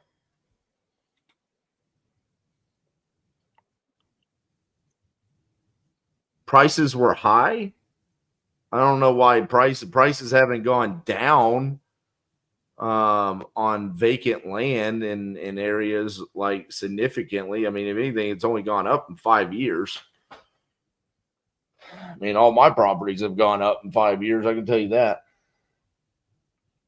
All right. So you said 80,000 sounds right to you. I was really hoping that, what I always tell my team is that when we explain the value that we bring, normally that gets you guys to come down a little bit. You didn't fall for that at all when I said, no realtor commissions or anything like that. You didn't budge. Well, it's not that. It's just that's the price that I want, and whether I don't know if it's right or wrong. I haven't even checked the values because it's not on the market. Eventually it probably will be. We're just kind of hanging out and waiting until the property values start going up again, and we'll probably try, selling it at that time, or it'll just go to our kids and they'll let them deal with it. Because I mean, what I was thinking was 75,000. I mean, that's what I'm saying, but I don't want to not do the deal over $5,000. Yeah, I don't know. It's like I said, I don't even know what the value is now. Like I said, with the fire, and there is the issue that the easement would have to be gotten. And I'm not putting any money into doing that. I don't want to put any more money into it, and only just to upkeep it, and that's what we do, every year. Well, that's what I'm saying. I mean, if I were to come in and buy it for 75,000, you wouldn't have to worry about any of that. I still, I'll talk to my son about it and see what he says, but I don't know. Would you have to talk to your son if I said 80? Yes, I would talk to him about it. Yes. Gotcha. I would.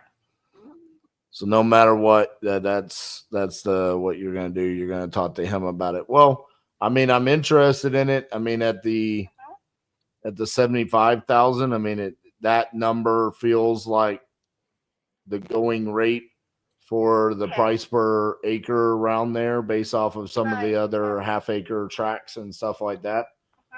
And I appreciate that. I mean, I know you're in business to be in business to make money. You're not in business to give away stuff. So it's just the way it is. Maybe in a few years, it'll be different. I mean, a few years, you would want to wait. You would want to hold on to it and deal with the headache over a couple of grand over the next 5 years. You would want to do that? I don't know. It's just I'd have to talk to my son about it Okay. and get his feedback on it. I trust him. Gotcha. Okay. Well, yeah. Why don't you do that? You have my cell phone number. You can definitely reach out to me after you talk to him and let me know what you guys decide there. Okay. Okay. And your name? My name is RJ Bates. Okay. All righty. Thank you so much. Have a great night. You're welcome. Thank Bye-bye. you. Bye. I swear there's nothing more than I hate than talking to sellers in California. It's just, I don't understand that thought process right there. Yeah. Yeah. I don't know. She literally is pouring her heart out where she's like, I don't want to have to do the easement. And I don't want to have to keep dumping money into it. And I'm like, you own this free and clear. You could just take 75,000. I even basically said, I'll give you the 80. And she's like, well, I'd have to talk to my son. And I'm like, is he the one dumping money into this? What is happening? Yeah. Oh my God. All right. I think I'm done. 4:30. I was struggling on that one. I'm struggling. Yeah. Nah, well, I appreciate you powering through. Appreciate you coming on. I know everybody got a bunch of value. I got a bunch of value. We'll definitely have to have you back. We got to get you on. I think, funny enough, pull that comment up right there. She fell into the unmotivated seller right price. She did. That is like one of the craziest things right there. I always say that's the least common bucket, right? Right price, but not motivated.